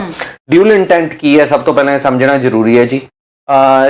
ਇੱਕ ਪਾਸੇ ਤੁਸੀਂ ਪਰਮਾਨੈਂਟ ਰੈਜ਼ੀਡੈਂਸ ਲਈ ਐਪਲੀਕੇਸ਼ਨ ਕੀਤਾ ਹੋਇਆ, PR ਲਈ ਐਪਲੀਕੇਸ਼ਨ ਕੀਤਾ, ਜਿੱਥੇ ਤੁਸੀਂ ਆਪਣਾ ਮਕਸਦ ਮਨਸੂਬਾ ਜਿਹੜਾ ਦੱਸਿਆ ਕਿ ਤੁਸੀਂ ਕੈਨੇਡਾ 'ਚੋਂ ਪੱਕੇ ਤੌਰ ਤੇ ਆ ਕੇ ਰਹਿਣਾ ਚਾਹੁੰਦੇ ਹੋ। ਦੂਜੇ ਪਾਸੇ ਤੁਸੀਂ ਇੱਕ ਵਿਜ਼ਿਟਰ ਵੀਜ਼ਾ ਲਈ ਅਰਜ਼ੀ ਕਰ ਰਹੇ ਹੋ, ਜਿੱਥੇ ਤੁਸੀਂ ਆਪਣਾ ਮਨਸੂਬਾ ਦੱਸ ਰਹੇ ਹੈ ਕਿ ਮੈਂ ਆ ਕੇ ਆਪਣੇ ਸਪਾਊਸ ਨੂੰ ਮਿਲ ਕੇ ਤੇ ਫਿਰ ਮੈਂ ਸਰਟਨ ਟਾਈਮ ਬਾਅਦ ਵਾਪਸ ਚਲਿਆ ਜਾਊਂਗਾ। ਹੁਣ ਜਿਹੜਾ ਇਹ ਮਨਸੂਬਾ ਹੈ ਤੁਹਾਡਾ, ਇਹ ਕਿੰਨਾ ਕੁ ਸੱਚ ਮੰਨਿਆ ਜਾ ਸਕਦਾ ਹੈ? ਬਿਕੋਜ਼ ਇੱਕ ਪਾਸੇ ਤਾਂ ਤੁਸੀਂ ਪਰਮਾਨੈਂਟ ਰੈਜ਼ੀਡੈਂਸ ਲਈ ਅਰਜ਼ੀ ਕੀਤੀ ਹੈ, ਦੂਜੇ ਪਾਸੇ ਕਹਿ ਰਹੇ ਹੋ ਕਿ ਮੈਂ ਵਾਪਸ ਚਲਿਆ ਜਾਊਂਗਾ। ਜੇ ਤੁਹਾਡਾ ਸਪਾਊਸ ਇੱਥੇ ਹੈਗਾ, ਤੁਸੀਂ ਵਾਪਸ ਕਿਉਂ ਜਾਓਗੇ? ਸੋ ਇਹ ਮਾਮਲੇ ਕਰਕੇ ਬਹੁਤ ਸਾਰੇ ਲੋਕਾਂ ਦੇ ਕੇਸ ਨੇ ਜਿਹੜੇ ਉਹ ਵਿਜ਼ਟਰ ਵੀਜ਼ੇ ਦੇ ਰਿਫਿਊਜ਼ ਹੋ ਜਾਂਦੇ ਸੀਗੇ ਤੇ ਉਹ ਟਰੈਵਲ ਨਹੀਂ ਕਰ ਪਾਉਂਦੇ ਸੀ। ਸੋ ਇਸੇ ਚੀਜ਼ ਨੂੰ ਸਰਕਾਰ ਨੇ ਧਿਆਨ 'ਚ ਰੱਖ ਕੇ ਇਹਦੇ ਵਿੱਚੋਂ ਇੱਕ ਤਬਦੀਲੀ ਜਿਹੜੀ ਕੀਤੀ ਹੈਗੀ ਹੈ ਡਿਊਲ ਇੰਟੈਂਟ ਦੇ ਮਾਮਲੇ ਦੇ ਵਿੱਚੋਂ। ਹੁਣ ਜੇ ਸਪਾਊਸ ਦਾ ਤੁਹਾਡਾ ਵਿਆਹ ਦਾ ਕੇਸ ਲੱਗਿਆ ਕੈਨੇਡੀਅਨ ਸਿਟੀਜ਼ਨ ਜਾਂ ਪਰਮਾਨੈਂਟ ਰੈਜ਼ੀਡੈਂਟ ਦਾ, ਸੋ ਉਹਨਾਂ ਤੇ ਕੁਝ ਕੰਡੀਸ਼ਨਸ ਨੇ ਜਿਹੜੀਆਂ ਉਹ ਜੇ ਉਹ ਪੂਰੀਆਂ ਕਰਦੇ ਆ, ਉਹ ਤੋਂ ਬਾਅਦ ਉਹਨਾਂ ਨੂੰ ਵਿਜ਼ਟਰ ਵੀਜ਼ਾ ਮਿਲ ਸਕਦਾ ਤੇ ਉਹ ਇੱਥੇ ਆ ਸਕਦੇ ਆ ਤੇ ਉਹ ਤੋਂ ਬਾਅਦ ਉਹਨਾਂ 'ਚ ਰਹਿ ਸਕਦੇ ਆ ਜਦੋਂ ਤੱਕ ਉਹਨਾਂ ਦੇ ਕੇਸ ਦਾ ਫੈਸਲਾ ਨਹੀਂ ਹੋ ਜਾਂਦਾ। ਸੋ ਇਹਦੇ ਨਾਲ ਉਹਨਾਂ ਲੋਕਾਂ ਨੂੰ ਇਕੱਠਿਆਂ ਹੋਣ ਦਾ ਮੌਕਾ ਮਿਲੂਗਾ ਜਿੱਥੇ ਵਿਆਹ ਦੇ ਕੇਸ ਜਿਹੜੇ ਉਹ ਡਿਲੇ ਹੋ ਰਹੇ ਨੇ। ਇੱਕ ਤਾਂ ਲੰਬੇ ਸਮੇਂ ਤੋਂ ਤਰਨ, ਜਦੋਂ ਮਾਰਚ ਤੋਂ ਬਾਅਦ ਜਿਹੜੇ ਲੋਕਾਂ ਦੀ ਅਰਜ਼ੀਆਂ ਲੱਗੀਆਂ ਨੇ, ਸਰਕਾਰ ਨੇ ਕੋਸ਼ਿਸ਼ ਤਾਂ ਬਹੁਤ ਕੀਤੀ ਉਹਨੂੰ ਪ੍ਰੋਸੈਸ ਕਰਨ ਦੀ, ਪਰ ਕਿਉਂਕਿ ਉੱਥੇ ਇੰਨਾ ਰਿਸੋਰਸਿਸ ਹੀ ਨਹੀਂ, ਹਿਊਮਨ ਰਿਸੋਰਸਿਸ ਹੈ ਨਹੀਂ, ਬੰਦੇ ਹੈ ਨਹੀਂ ਕੰਮ ਕਰਨ ਵਾਲੇ, ਉਹਦੇ ਕਰਕੇ ਕੇਸਿਸ ਬਹੁਤ ਡਿਲੇ ਹੋ ਰਹੇ ਨੇ। ਉਹਨਾਂ ਨੇ ਵਰਕ ਫੋਰਸ ਵੀ ਵਧਾਈ ਹੈਗੀ ਹੈ, ਇਹ ਵੀ ਕਿਹਾ ਕਿ ਅਸੀਂ ਕੇਸਿਸ ਦੇ ਉੱਤੇ ਫੈਸਲਾ ਛੇਤੀ ਤੋਂ ਛੇਤੀ ਕਰਾਂਗੇ 49,000 ਕੇਸਿਸ ਦੇ ਉੱਤੇ, ਤੇ ਪਰ ਉਹਦੇ ਲਈ ਤਾਂ ਬੰਦੇ ਚਾਹੀਦੇ ਨੇ ਜੀ ਕੰਮ ਕਰਨ ਨੂੰ। ਹਾਲੇ ਉਹਨਾਂ ਨੇ ਟੈਂਪਰੇਰੀ ਫਾਈਲ ਨੰਬਰ ਦਿੱਤੇ ਨੇ, ਹੁਣ ਆਉਣ ਵਾਲੇ ਸਮੇਂ 'ਚ ਦੇਖਣਾ ਪਊਗਾ ਕਿ ਕਿੰਨੇ ਕੁ ਲੋਕਾਂ ਨੂੰ ਜਿਹੜਾ ਉਹ ਇਜਾਜ਼ਤ ਮਿਲੂਗੀ। ਤੇ ਦੂਜੀ ਇੱਕ ਇੰਪੋਰਟੈਂਟ ਡਿਵੈਲਪਮੈਂਟ ਇਹ ਹੈਗੀ ਹੈ ਕਿ ਹੁਣ ਜਿਨ੍ਹਾਂ ਦੇ ਕੇਸ ਆਲਰੇਡੀ ਵੀਜ਼ਾ ਪੋਸਟ ਤੇ ਲੱਗਣੇ ਸੀਗੇ, ਲੱਗੇ ਹੋਏ ਸੀ, ਤੇ ਉਹਨਾਂ ਤੇ ਫੈਸਲਾ ਹੋ ਗਿਆ, ਉਹਨਾਂ ਤੋਂ ਪਾਸਪੋਰਟ ਰਿਕੁਐਸਟ ਪਿਛਲੇ 3-4 ਦਿਨਾਂ ਤੋਂ ਬਹੁਤ ਜ਼ਿਆਦਾ ਆ ਰਹੀਆਂ ਨੇ। ਸੋ ਸ਼ਾਇਦ ਇੱਥੋਂ ਇਹ ਲੱਗਦਾ ਹੈ ਕਿ ਆਉਣ ਵਾਲੇ ਸਮੇਂ ਦੇ ਵਿੱਚੋਂ ਕਿ ਸਰਕਾਰ ਕੋਈ ਨਾ ਕੋਈ ਜਿਹੜੀ ਢਿੱਲ ਹੈ, ਛੋਟ ਹੈ ਦਊਗੀ ਉਹਨਾਂ ਲੋਕਾਂ ਨੂੰ ਜਿਨ੍ਹਾਂ ਕੋਲ PR ਵੀਜ਼ੇ ਨੇ ਤੇ ਉਹ ਟਰੈਵਲ ਕਰ ਸਕਣ। ਪਰ ਅਪਾਰਟ ਫਰਮ ਦੈਟ ਜਿਹੜੇ ਲੋਕ ਹੁਣ ਕੈਨੇਡੀਅਨ ਸਿਟੀਜ਼ਨ ਜਾਂ ਪਰਮਨੈਂਟ ਰੈਜ਼ੀਡੈਂਟ ਨੇ, ਉਹਨੇ ਆਪਣੇ ਵਿਆਹ ਦੇ ਕੇਸਿਸ ਅਪਲਾਈ ਕੀਤੇ ਨੇ, ਜੇ ਉਹ ਫੋਲੋਇੰਗ ਕੰਡੀਸ਼ਨਸ ਮੀਟ ਕਰਦੇ ਨੇ ਤਾਂ ਉਹਨਾਂ ਨੂੰ ਵਿਜ਼ਟਰ ਵੀਜ਼ਾ ਮਿਲ ਸਕਦਾ। ਸੋ ਸਭ ਤੋਂ ਪਹਿਲੀ ਜਿਹੜੀ ਕੰਡੀਸ਼ਨ ਹੈ ਜੀ ਉਹ ਹੈਗੀ ਹੈ ਕਿ ਉਹਨਾਂ ਦਾ ਸਪਾਂਸਰਸ਼ਿਪ ਅਪਰੂਵਲ ਹੋਇਆ ਹੋਣਾ ਚਾਹੀਦਾ ਹੈ। ਆਪਾਂ ਨੂੰ ਪਤਾ ਜਦੋਂ ਵਿਆਹ ਦਾ ਕੇਸ ਲੱਗਦਾ ਹੈ ਤਾਂ 2 ਐਪਲੀਕੇਸ਼ਨਸ ਇੱਕ ਦੇ ਵਿੱਚ ਹੁੰਦੀਆਂ ਨੇ, 2 ਸਟੈਪ ਪ੍ਰੋਸੀਜਰ ਹੈ। ਪਹਿਲਾਂ ਤਾਂ ਜਿਹੜਾ ਸਪਾਂਸਰ ਹੈ, ਜਿਹੜਾ ਕੈਨੇਡੀਅਨ ਸਿਟੀਜ਼ਨ ਜਾਂ ਪਰਮਨੈਂਟ ਰੈਜ਼ੀਡੈਂਟ ਹੈ, ਉਹਦੀ ਸਪਾਂਸਰਸ਼ਿਪ ਐਲੀਜੀਬਿਲਿਟੀ ਮੀਟ ਹੋਣੀ ਜ਼ਰੂਰੀ ਹੈ। ਉਹਦੇ ਵਿੱਚੋਂ ਸਭ ਤੋਂ ਪਹਿਲਾਂ ਜਿਵੇਂ ਆਪਾਂ ਆਖ ਰਹੇ ਹਾਂ ਕਿ ਉਹ ਕੈਨੇਡੀਅਨ ਸਿਟੀਜ਼ਨ ਜਾਂ ਪਰਮਨੈਂਟ ਰੈਜ਼ੀਡੈਂਟ ਹੋਣਾ ਚਾਹੀਦਾ। ਦੂਜਾ, ਉਹ 18 ਤੋਂ ਅਬਵ ਹੋਣਾ ਚਾਹੀਦਾ, ਉਹ ਜੇਲ੍ਹ 'ਚ ਨਹੀਂ ਹੋਣਾ ਚਾਹੀਦਾ, ਉਹਦੇ ਤੇ ਕੋਈ ਕ੍ਰਿਮੀਨਲ ਮੈਟਰ ਪੈਂਡਿੰਗ ਨਹੀਂ ਹੋਣਾ ਚਾਹੀਦਾ, ਜੇ ਕੋਈ ਕ੍ਰਿਮੀਨੈਲਿਟੀ ਹੋਈ ਹੈ ਤਾਂ 5 ਸਾਲ ਦਾ ਸਮਾਂ ਗੁਜ਼ਰ ਗਿਆ ਹੋਣਾ ਚਾਹੀਦਾ। ਇਹਦੇ ਨਾਲ ਜੇ ਉਹ ਵਿਆਹ ਕਰਵਾ ਕੇ ਕੈਨੇਡਾ ਆਇਆ ਸੀ ਤਾਂ 5 ਸਾਲ ਤੱਕ ਸਪਾਂਸਰਸ਼ਿਪ ਐਪਲੀਕੇਸ਼ਨ ਨਹੀਂ ਕਰਦਾ। ਸੋ ਕਿੰਨੀਆਂ ਹੀ ਕੰਡੀਸ਼ਨਸ ਨੇ। ਤੇ ਦੂਜੀ ਇਹਦੇ ਨਾਲ ਫਾਈਨੈਂਸ਼ੀਅਲ ਉਹ ਚੈੱਕ ਕਰਨਾ ਕਿ ਉਹ ਸੋਸ਼ਲ ਵੈਲਫੇਅਰ ਦੇ ਉੱਤੇ ਤਾਂ ਨਹੀਂ ਹੈਗਾ ਜੀ। ਉਸ ਤੋਂ ਜਦੋਂ ਇਹ ਅਪਰੂਵਲ ਹੋ ਜਾਂਦੀ ਹੈ ਤਾਂ ਸਪਾਂਸਰ ਨੂੰ ਇੱਕ ਚਿੱਠੀ ਆਉਂਦੀ ਹੈ ਕਿ ਤੁਸੀਂ ਐਲੀਜੀਬਿਲਿਟੀ ਕ੍ਰਾਈਟੇਰੀਆ ਜਿਹੜਾ ਮੀਟ ਕਰ ਲਿਆ ਤੇ ਹੁਣ ਤੁਹਾਡੀ ਫਾਈਲ ਹੈ ਉਹ ਵੀਜ਼ਾ ਪੋਸਟ ਤੇ ਪਹੁੰਚ ਗਈ ਹੈ। ਉੱਥੇ ਦੂਜੀ ਜਿਹੜੀ ਕੰਡੀਸ਼ਨ ਹੈਗੀ ਹੈ ਕੋਈ ਫਸਟ ਜਿਹੜੀ ਅਪਰੂਵਲ ਹੈ ਉਹ ਹੋਣੀ ਚਾਹੀਦੀ ਹੈ। ਹੁਣ ਫਸਟ ਅਪਰੂਵਲ ਹੈ ਜਿਹੜੀ, ਉਹਦਾ ਮਤਲਬ ਇਹ ਹੈਗਾ ਕਿ ਆਫਿਸਰ ਨੇ ਡਿਟਰਮਿਨ ਕੀਤਾ ਕਿ ਵਿਆਹ ਦਾ ਪਰਪਸ ਇਮੀਗ੍ਰੇਸ਼ਨ ਨਹੀਂ ਤੇ ਵਿਆਹ ਜੈਨੂਇਨ ਹੈ ਤੇ ਇਹਦੇ ਨਾਲ ਇਹਨੂੰ ਇੰਟਰਵਿਊ ਦੀ ਕੋਈ ਰਿਕੁਆਇਰਮੈਂਟ ਨਹੀਂ ਹੈਗੀ ਹੈ। ਸੋ ਉਹਦੇ ਨਾਲ ਉਹ ਅਪਰੂਵਲ ਹੋ ਗਈ ਹੈ ਫਸਟ ਸਟੇਜ। ਜੇ ਉਹ ਫਸਟ ਸਟੇਜ ਅਪਰੂਵਲ ਹੋ ਗਈ ਹੈ ਤਾਂ ਤੁਸੀਂ ਐਲੀਜੀਬਲ ਹੋ। ਤੀਜਾ ਕਿ ਤੁਹਾਡਾ ਜਿਹੜਾ ਸਪਾਊਸ ਹੈਗਾ ਉਹਨੇ ਆਪਣੇ ਹੋਮ ਕੰਟਰੀ ਦੇ ਨਾਲ ਕਿੰਨੀਆਂ ਸਟਰੋਂਗ ਟਾਈਜ਼ ਰੱਖੀਆਂ ਨੇ। ਤੇ ਚੌਥਾ, ਜੇ ਤੁਹਾਡਾ ਕੇਸ ਮਨਜ਼ੂਰ ਹੋ ਜਾਂਦਾ ਹੈ ਤਾਂ ਤੁਹਾਡੇ ਕੋਲ ਕੀ ਸਿਗਨੀਫੀਕੈਂਟ ਪਲਾਨ ਹੈਗੀ ਹੈ ਕਿ ਤੁਸੀਂ ਇਹ ਦੇਸ਼ ਛੱਡ ਕੇ ਵਾਪਸ ਆਪਣੇ ਮੁਲਕ ਜਾਓਗੇ। ਸੋ ਜਿਹੜਾ ਵੀ ਕੋਈ ਇਹ 4 ਕੰਡੀਸ਼ਨ ਮੀਟ ਕਰਦਾ ਹੋਊਗਾ ਉਹਨੂੰ ਵੀਜ਼ਾ ਮਿਲ ਜੂਗਾ ਜੀ। ਇਹਦੇ ਬਾਰੇ ਗੱਲ ਕਰਾਂਗੇ। ਇੱਕ ਦਰਸ਼ਕ ਸਾਡੇ ਨਾਲ ਜੁੜ ਗਏ ਨੇ। ਹੈਲੋ, ਸਤਿ ਸ਼੍ਰੀ ਅਕਾਲ ਜੀ। ਸਤਿ ਸ਼੍ਰੀ ਅਕਾਲ ਜੀ। ਹਾਂਜੀ, ਕਿੱਥੋਂ ਬੋਲ ਰਹੇ ਹੋ? ਅਸੀਂ ਵੈਨਕੂਵਰ ਤੋਂ ਬੋਲਦੇ ਹਾਂ ਜੀ। ਦੱਸੋ ਕੀ ਸਵਾਲ ਹੈ? ਹਾਂਜੀ, ਸਾਡੇ ਵਿਆਹ ਦੀ ਫੈਨ ਮੁੰਡੇ ਦੀ ਲਾਈ ਹੋਈ ਆ, ਉਧਰ ਵਿਆਹ ਕਰਕੇ ਆਏ ਸੀ ਮੁੰਡੇ ਦਾ। ਜੁਲਾਈ ਤੋਂ ਲਾਈ ਹੋਈ ਆ, ਵੀ ਹਜੇ ਕੁਛ ਨਹੀਂ ਆਇਆ ਵੀ ਅਸੀਂ ਵਿਜ਼ਟਰ ਵੀਜ਼ਾ ਲਾ ਸਕਦੇ ਹਾਂ। ਕਿਹੜੇ ਜੁਲਾਈ ਤੋਂ ਲਾਈ ਹੈ ਜੀ? ਐਸੇ ਜੁਲਾਈ 2020। ਹਾਂਜੀ। ਸੋ ਹਾਲੇ ਕੋਈ ਕਾਗਜ਼ ਨਹੀਂ ਆਇਆ, ਸੋ ਹਾਲੇ ਨਹੀਂ ਲਾ ਸਕਦੇ ਹੈਗੇ ਆ, ਕਿਉਂਕਿ ਸਭ ਤੋਂ ਪਹਿਲੀ ਜਿਹੜੀ ਰਿਕੁਆਇਰਮੈਂਟ ਉਹ ਹੈ ਕਿ ਟੀਵੀ ਸਕਰੀਨ ਤੇ ਆਨਸਰ। ਹਾਂਜੀ ਜ਼ਰੂਰ, ਤੁਸੀਂ ਟੀਵੀ ਸਕਰੀਨ ਤੇ ਮੈਮ ਆਨਸਰ ਸੁਣ ਸਕਦੇ ਹੋ। ਕਾਲ ਕਰਨ ਲਈ ਤੁਹਾਡਾ ਬਹੁਤ ਬਹੁਤ ਧੰਨਵਾਦ। ਇੱਕ ਦਰਸ਼ਕ ਹੋਰ ਜੁੜ ਗਏ ਨੇ, ਉਹਨਾਂ ਦਾ ਵੀ ਅਸੀਂ ਸਵਾਲ ਲੈ ਲਈਏ। ਹੈਲੋ, ਸਰ ਗੱਲ ਪੁੱਛਣੀ ਸੀ। ਮੈਂ ਅਰਵਿੰਦ ਬੋਲ ਰਿਹਾ ਇਟਲੀ ਤੋਂ ਜੀ। ਸਰ ਸਵਾਗਤ ਹੈ ਪ੍ਰੋਗਰਾਮ 'ਚ। ਦੱਸੋ ਕੀ ਸਵਾਲ ਹੈ? ਮੈਂ ਆਪਣੇ ਮਦਰ ਦਾ ਸੁਤਰ ਵੀਜ਼ਾ ਅਪਲਾਈ ਕਰਨਾ ਸੀ। ਉਹ 'ਚ ਪੁੱਛਣਾ ਸੀ ਜਿਹੜੇ government funds available for stay in Canada ਉਹ ਮੇਰੇ ਚਾਹੀਦੇ ਜਾਂ ਮੇਰੇ ਮਦਰ ਦੇ, ਦੋਵੇਂ ਜੁਆਇੰਟ ਚਾਹੀਦੇ ਹੈ? ਇੱਕ ਮੈਂ ਸੈਲਫ ਇੰਪਲਾਈ ਹੈ ਤੇ ਮੇਰੀ ਜੌਬ ਲੈਟਰ ਨਾਲ ਜ਼ਰੂਰੀ ਹੈ, ਮੇਰੀ ਨੋਟਿਸ ਅਸੈਸਮੈਂਟ ਤਾਂ ਹੈਗੀ ਹੈ ਮੇਰੇ ਕੋਲ। ਇਹ ਸਭ ਤੋਂ ਪੁੱਛਦੀ ਹੋ ਜੀ। ਸਰ ਤੁਸੀਂ ਟੀਵੀ ਸਕਰੀਨ ਤੇ ਆਨਸਰ ਹਾਂਜੀ ਟੀਵੀ ਤੇ ਤੁਸੀਂ ਟੀਵੀ ਸਕਰੀਨ ਤੇ ਆਨਸਰ ਸੁਣ ਸਕਦੇ ਹੋ ਜੀ। ਕਾਲ ਕਰਨ ਲਈ ਬਹੁਤ ਬਹੁਤ ਸ਼ੁਕਰੀਆ। ਵੈਨਕੂਵਰ ਵਾਲਿਆਂ ਦਾ ਪਹਿਲਾਂ ਆਪਾਂ ਜਵਾਬ ਦੇ ਦਈਏ। ਹਾਂ ਬਿਲਕੁਲ ਜੀ। ਜਿਵੇਂ ਆਪਾਂ ਹੁਣੇ ਗੱਲ ਕਰ ਰਹੇ ਸੀਗੇ ਕਿ ਜੁਲਾਈ 'ਚ ਜੋ ਉਹਨਾਂ ਨੇ ਐਪਲੀਕੇਸ਼ਨ ਲਾਈ ਹੈ ਤੇ ਹਾਲੇ ਉਹਨਾਂ ਦਾ ਸਪਾਂਸਰਸ਼ਿਪ ਹੈ ਜਿਹੜੀ ਉਹ ਮਨਜ਼ੂਰ ਨਹੀਂ ਹੋਈ ਹੈਗੀ, ਸੋ ਹਾਲੇ ਉਹ ਐਲੀਜੀਬਲ ਨਹੀਂ ਹੈਗੇ ਆ। ਤੇ ਦੂਜਾ, ਜੇ ਉਹਨਾਂ ਨੇ ਜੁਲਾਈ 'ਚ ਫਾਈਲ ਲਾਈ ਹੈ ਤਾਂ ਹੁਣ ਤੱਕ ਉਹਨਾਂ ਕੋਲ ਟੈਂਪਰੇਰੀ ਫਾਈਲ ਨੰਬਰ ਜਿਹੜਾ ਕਿ X ਨਾਲ ਸ਼ੁਰੂ ਹੁੰਦਾ ਹੈ। ਆਮ ਤੌਰ ਤੇ ਜਿਹੜੇ ਵਿਆਹ ਦੇ ਕੇਸ ਨੇ ਉਹ ਨੰਬਰ F ਦੇ ਨਾਲ ਫੈਮਿਲੀ ਕਲਾਸ ਨਾਲ ਸ਼ੁਰੂ ਹੁੰਦਾ, ਪਰ ਉਹਨਾਂ ਨੇ ਹਾਲੇ ਪਹਿਲੋਂ ਜਿਹੜੇ ਟੈਂਪਰੇਰੀ ਫਾਈਲ ਨੰਬਰ ਦੇਣੇ ਸ਼ੁਰੂ ਹੋਏ ਨੇ ਜਿਹੜੇ X ਦੇ ਨਾਲ ਸ਼ੁਰੂ ਹੁੰਦੇ ਨੇ। ਸੋ ਉਹਨਾਂ ਨੂੰ ਉਹ ਕਾਗਜ਼ ਜ਼ਰੂਰ ਆ ਗਿਆ ਹੋਣਾ ਹੁਣ ਤੱਕ ਕਿ ਉਹਨਾਂ ਦਾ ਜਿਹੜਾ X file number, temporary file number ਇਹ ਹੈਗਾ। ਜੇ ਉਹ ਨਹੀਂ ਆਇਆ ਹੈਗਾ ਤਾਂ ਫਿਰ ਉਹਨਾਂ ਨੂੰ ਆਪਣੇ ਜੇ ਲੀਗਲ ਕਾਉਂਸਲ ਆ ਉਹਦੇ ਨਾਲ ਵਿਚਾਰ ਕਰਨੀ ਚਾਹੀਦੀ ਹੈ। ਜੇ ਉਹਨਾਂ ਨੇ ਖੁਦ ਅਪਲਾਈ ਕੀਤਾ ਹੈ ਜਾਂ ਸਾਡੀ ਮਦਦ ਲੈਣਾ ਚਾਹੁੰਦੇ ਹੋ, ਸਾਡੇ ਆਫਿਸ ਨੂੰ ਵੀ ਕਾਲ ਕਰਨਾ ਚਾਹੀਦਾ ਹੈ, ਕਿਉਂਕਿ ਤਰਨ ਹੁਣ ਤੱਕ ਲਗਭਗ ਸਭ ਲੋਕਾਂ ਨੂੰ ਜਿਹੜੇ ਟੈਂਪਰੇਰੀ ਫਾਈਲ ਨੰਬਰ ਨੇ ਉਹ ਅਲਾਟ ਹੋ ਚੁੱਕੇ ਹਨ ਜੀ। ਬਿਲਕੁਲ। ਨੈਕਸਟ ਜਿਨ੍ਹਾਂ ਦੀ ਕਾਲ ਆਈ ਸੀ ਆਪਣੇ ਫਾਦਰ ਸਾਹਿਬ ਦੇ ਸੁਪਰ ਵੀਜ਼ਾ ਬਾਰੇ ਫੰਡਸ ਦੀ ਗੱਲ ਕਰ ਰਹੇ ਸੀ ਉਹ। ਜੀ ਬਿਲਕੁਲ। ਸੋ ਜਿਹੜੀ ਸੁਪਰ ਵੀਜ਼ਾ ਦੀਆਂ ਰਿਕੁਆਇਰਮੈਂਟ ਨੇ ਉਹ ਬਹੁਤ ਜ਼ਿਆਦਾ ਸਟ੍ਰੇਟ ਫਾਰਵਰਡ ਹੈਗੀਆਂ ਨੇ ਜੀ। ਸੋ ਸਭ ਤੋਂ ਪਹਿਲਾਂ ਤਾਂ ਤੁਸੀਂ ਇਹ ਪ੍ਰੂਵ ਕਰਨਾ ਹੈ ਕਿ ਜਿਹੜਾ ਕੈਨੇਡੀਅਨ ਸਿਟੀਜ਼ਨ ਜਾਂ ਪਰਮਨੈਂਟ ਰੈਜ਼ੀਡੈਂਟ ਹੈ ਉਹ ਤੁਹਾਡਾ ਮਾਂ ਪਿਓ, ਮੀਨਿੰਗ ਤੁਸੀਂ ਉਹਦੇ ਚਾਈਲਡ ਹੈਗੇ ਹੋ, ਜਿਹਨੂੰ ਬੁਲਾ ਰਹੇ ਹੋ ਤੁਸੀਂ, ਉਹ ਤੁਹਾਡਾ ਮਾਂ ਪਿਓ ਹੈ ਜਾਂ ਉਹ ਤੁਹਾਡਾ ਦਾਦਾ ਦਾਦੀ ਜਾਂ ਨਾਨਾ ਨਾਨੀ ਹੈ। ਸਭ ਤੋਂ ਪਹਿਲਾਂ ਤਾਂ ਇਹ ਪ੍ਰੂਫ ਹੈਗਾ। ਦੂਜਾ ਪ੍ਰੂਫ ਹੈਗਾ ਕਿ ਤੁਸੀਂ ਉਹਨਾਂ ਦੀ ਇੰਸ਼ੋਰੈਂਸ ਲੈਣੀ ਹੈਗੀ ਹੈ 1 ਸਾਲ ਲਈ, ਜਿਹੜੀ 100,000 ਤੋਂ ਵੱਧ ਹੋਣੀ ਚਾਹੀਦੀ ਹੈ ਕਵਰੇਜ, ਤੇ ਰੀਪੈਟਰੀਏਸ਼ਨ ਕਲੌਜ਼ ਹੋਣਾ ਚਾਹੀਦਾ। ਜੇ ਕੱਲ ਨੂੰ ਉਹਨਾਂ ਨੂੰ ਕੋਈ ਤਕਲੀਫ ਹੋ ਜਾਏ ਤਾਂ ਉਹਨੂੰ ਵਾਪਸ ਉਸ ਇੰਸ਼ੋਰੈਂਸ ਤੇ ਭੇਜਿਆ ਜਾ ਸਕਦਾ। ਤੇ ਤੀਜਾ ਤੁਸੀਂ ਇਹ ਪ੍ਰੂਵ ਕਰਨਾ ਹੈ ਕਿ ਤੁਹਾਡੇ ਕੋਲ ਫਾਈਨੈਂਸ਼ੀਅਲ ਐਬਿਲਿਟੀ ਹੈ। ਸੋ ਫਾਈਨੈਂਸ਼ੀਅਲ ਐਬਿਲਿਟੀ ਦਾ ਜਿਹੜਾ ਡੈਫੀਨੇਸ਼ਨ ਹੈ ਉਹ ਹੈਗਾ ਲਾਈਕੋ, ਲੋ ਇਨਕਮ ਕੱਟ ਆਫ। ਲੋ ਇਨਕਮ ਕੱਟ ਆਫ ਹੈਗਾ ਪਰਿਵਾਰ ਦੇ ਬੰਦੇ ਜਿਹੜੇ, ਇੱਥੇ ਫੈਮਿਲੀ ਵਰਡ ਨਹੀਂ ਹੈਗਾ ਤੁਹਾਨੂੰ, ਇੱਥੇ ਵਰਡ ਹੈਗਾ ਹਾਊਸ ਹੋਲਡ। ਸੋ ਜਿਹਨੇ ਲੋਕ ਉਹ ਐਡਰੈਸ ਤੇ ਰਹਿੰਦੇ ਆ, ਹੁਣ ਜੇ ਤੁਹਾਡਾ ਕੋਈ ਭਾਈ ਭੈਣ ਵੀ ਨਾਲ ਰਹਿੰਦਾ ਤੇ ਉਸੇ ਐਡਰੈਸ ਤੇ ਰਹਿੰਦਾ ਤਾਂ ਵੀ ਉਹ ਹਾਊਸ ਹੋਲਡ ਦਾ ਮੈਂਬਰ ਹੈਗਾ। ਸੋ ਇੱਥੇ ਵਰਡ ਫੈਮਿਲੀ ਨਹੀਂ, ਇੱਥੇ ਵਰਡ ਹਾਊਸ ਹੋਲਡ ਹੈ। तो जे तुसी कल्ले ही घरे रहने हो, होर कोई नहीं रहिंदा, तां तुसी 3 जाने हो, हस्बैंड वाइफ सॉरी तुसी ते तुहाडे माँ प्यो, ते फिर तुहाडी 3 जाणियां दी लाइको गिणी जाऊगी। सो जिहड़ा लाइको हैगा ਉਹਦੇ ਉੱਤੇ ਜਿਹੜਾ ਡੈਫੀਨੇਸ਼ਨ ਹੈ ਉਹ ਹੈਗਾ document issued by minister of revenue. So minister of revenue ਜਿਹੜਾ ਕਾਗਜ਼ ਇਸ਼ੂ ਕਰਦਾ ਉਹ ਨੋਟਿਸ ਆਫ ਅਸੈਸਮੈਂਟ ਹੈਗਾ। ਸੋ ਜੇ ਤੁਹਾਡੇ ਕੋਲ ਨੋਟਿਸ ਆਫ ਅਸੈਸਮੈਂਟ ਤੇ ਲਾਈਕੋ ਕ੍ਰਾਈਟੇਰੀਆ ਮੀਟ ਕਰਦੇ ਹੋ, ਤੁਸੀਂ ਫਾਈਨੈਂਸ਼ੀਅਲ ਐਬਿਲਿਟੀ ਮੀਟ ਕਰਦੇ ਹੈਗੇ ਹੋ। ਤੇ ਨਾਲ ਦੀ ਨਾਲ ਇਹ ਵੀ ਹੈ ਕਿ ਫਿਊਚਰ 'ਚ ਵੀ ਮੀਟ ਕਰਦੇ ਰਹੋਗੇ, ਉਹਦੇ ਲਈ ਤੁਸੀਂ ਜੋ ਵੀ ਕੰਮਕਾਰ ਕਰਦੇ ਆ ਜੀ ਉਹਦੇ ਕਾਗਜ਼ ਪੱਤਰ ਹੋਣਗੇ। ਜੇ ਤੁਸੀਂ ਸੈਲਫ ਇੰਪਲੋਇਡ ਹੋ ਤਾਂ ਤੁਹਾਨੂੰ ਇਲੈਬੋਰੇਟ ਕਾਗਜ਼ ਪੱਤਰ ਚਾਹੀਦੇ ਨੇ। ਉਹਦੇ ਲਈ ਮੈਂ ਰਿਕੁਐਸਟ ਕਰੂੰਗਾ ਕਿ ਉਹਨਾਂ ਨੂੰ ਜ਼ਿਆਦਾ ਗੱਲਬਾਤ ਦੀ ਲੋੜ ਹੈ। ਜੋ ਸੈਲਫ ਇੰਪਲੋਇਡ ਨੇ ਤਾਂ ਉਹਨੂੰ ਕਿਹੜੇ ਕਾਗਜ਼ ਚਾਹੀਦੇ ਜੀ। ਨੈਕਸਟ ਕਾਲਰ ਜੁੜ ਗਏ ਨੇ ਸਾਡੇ ਨਾਲ। ਹੈਲੋ ਹੈਲੋ, ਹਾਂਜੀ ਸਤਿ ਸ਼੍ਰੀ ਅਕਾਲ ਜੀ। ਹਾਂਜੀ ਸਤਿ ਸ਼੍ਰੀ ਅਕਾਲ ਜੀ, ਕਿੱਥੋਂ ਬੋਲ ਰਹੇ ਹੋ ਜੀ? ਹਾਂਜੀ ਸਰੀ ਜੋ ਬੋਲਦੇ ਹਾਂ ਜੀ। ਜੀ ਕੀ ਸਵਾਲ ਹੈ ਤੁਹਾਡਾ? ਹਾਂ ਸਵਾਲ ਦੇ ਸਾਡਾ ਮੁੰਡਾ ਹੈਗਾ ਉੱਥੇ ਇੰਡੀਆ 'ਚ, ਉਹਦਾ ਟਰੱਕ ਡਰਾਈਵਰ ਦਾ ਉਹ 23 ਸਾਲ ਟਰੱਕ ਚਲਾਇਆ ਹੋਇਆ ਵੀ ਉਹਦਾ ਆਉਣ ਦਾ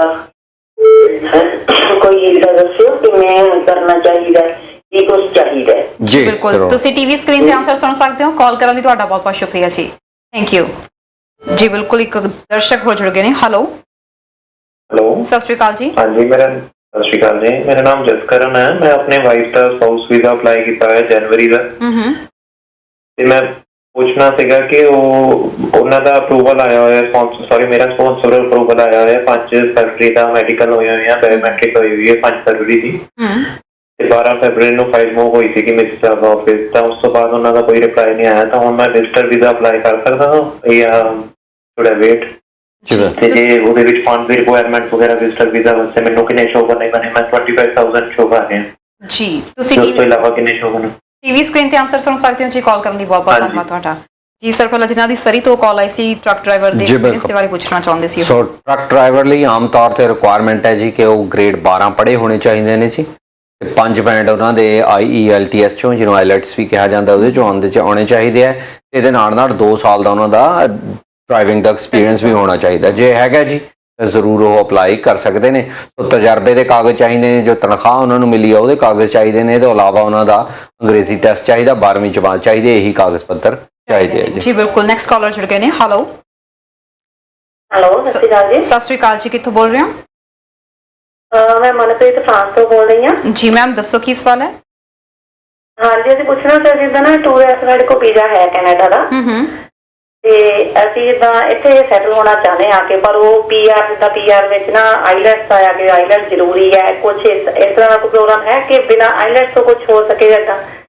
ਜੀ ਸਰ ਤੁਸੀਂ ਕੁਝ ਪੁੱਛਣਾ ਚਾਹੁੰਦੇ ਆ? ਨਹੀਂ ਜੀ, ਬਿਨਾਂ ਲੈਂਗੁਏਜ ਐਬਿਲਿਟੀ ਤੋਂ ਤੁਸੀਂ ਨਹੀਂ ਆ ਸਕਦੇ। ਹਾਂ, ਜੇ ਤੁਸੀਂ ਫਰਾਂਸ 'ਚ ਰਹਿੰਦੇ ਹੋ ਤਾਂ ਹੁਣ ਜਿਹੜੇ ਫ੍ਰੈਂਚ ਲੈਂਗੁਏਜ ਜਾਣਨ ਵਾਲੇ ਨੇ ਉਹ ਵੀ ਆ ਸਕਦੇ ਆ ਜੀ, ਤੇ ਰਾਦਰ ਕੇ ਫ੍ਰੈਂਚ ਦੇ ਉਹਨਾਂ ਨੂੰ ਜ਼ਿਆਦਾ ਨੰਬਰ ਮਿਲਦੇ ਨੇ। ਤਾਂ ਤੁਸੀਂ ਫ੍ਰੈਂਚ ਜਾਣਦੇ ਹੈਗੇ ਹੋ?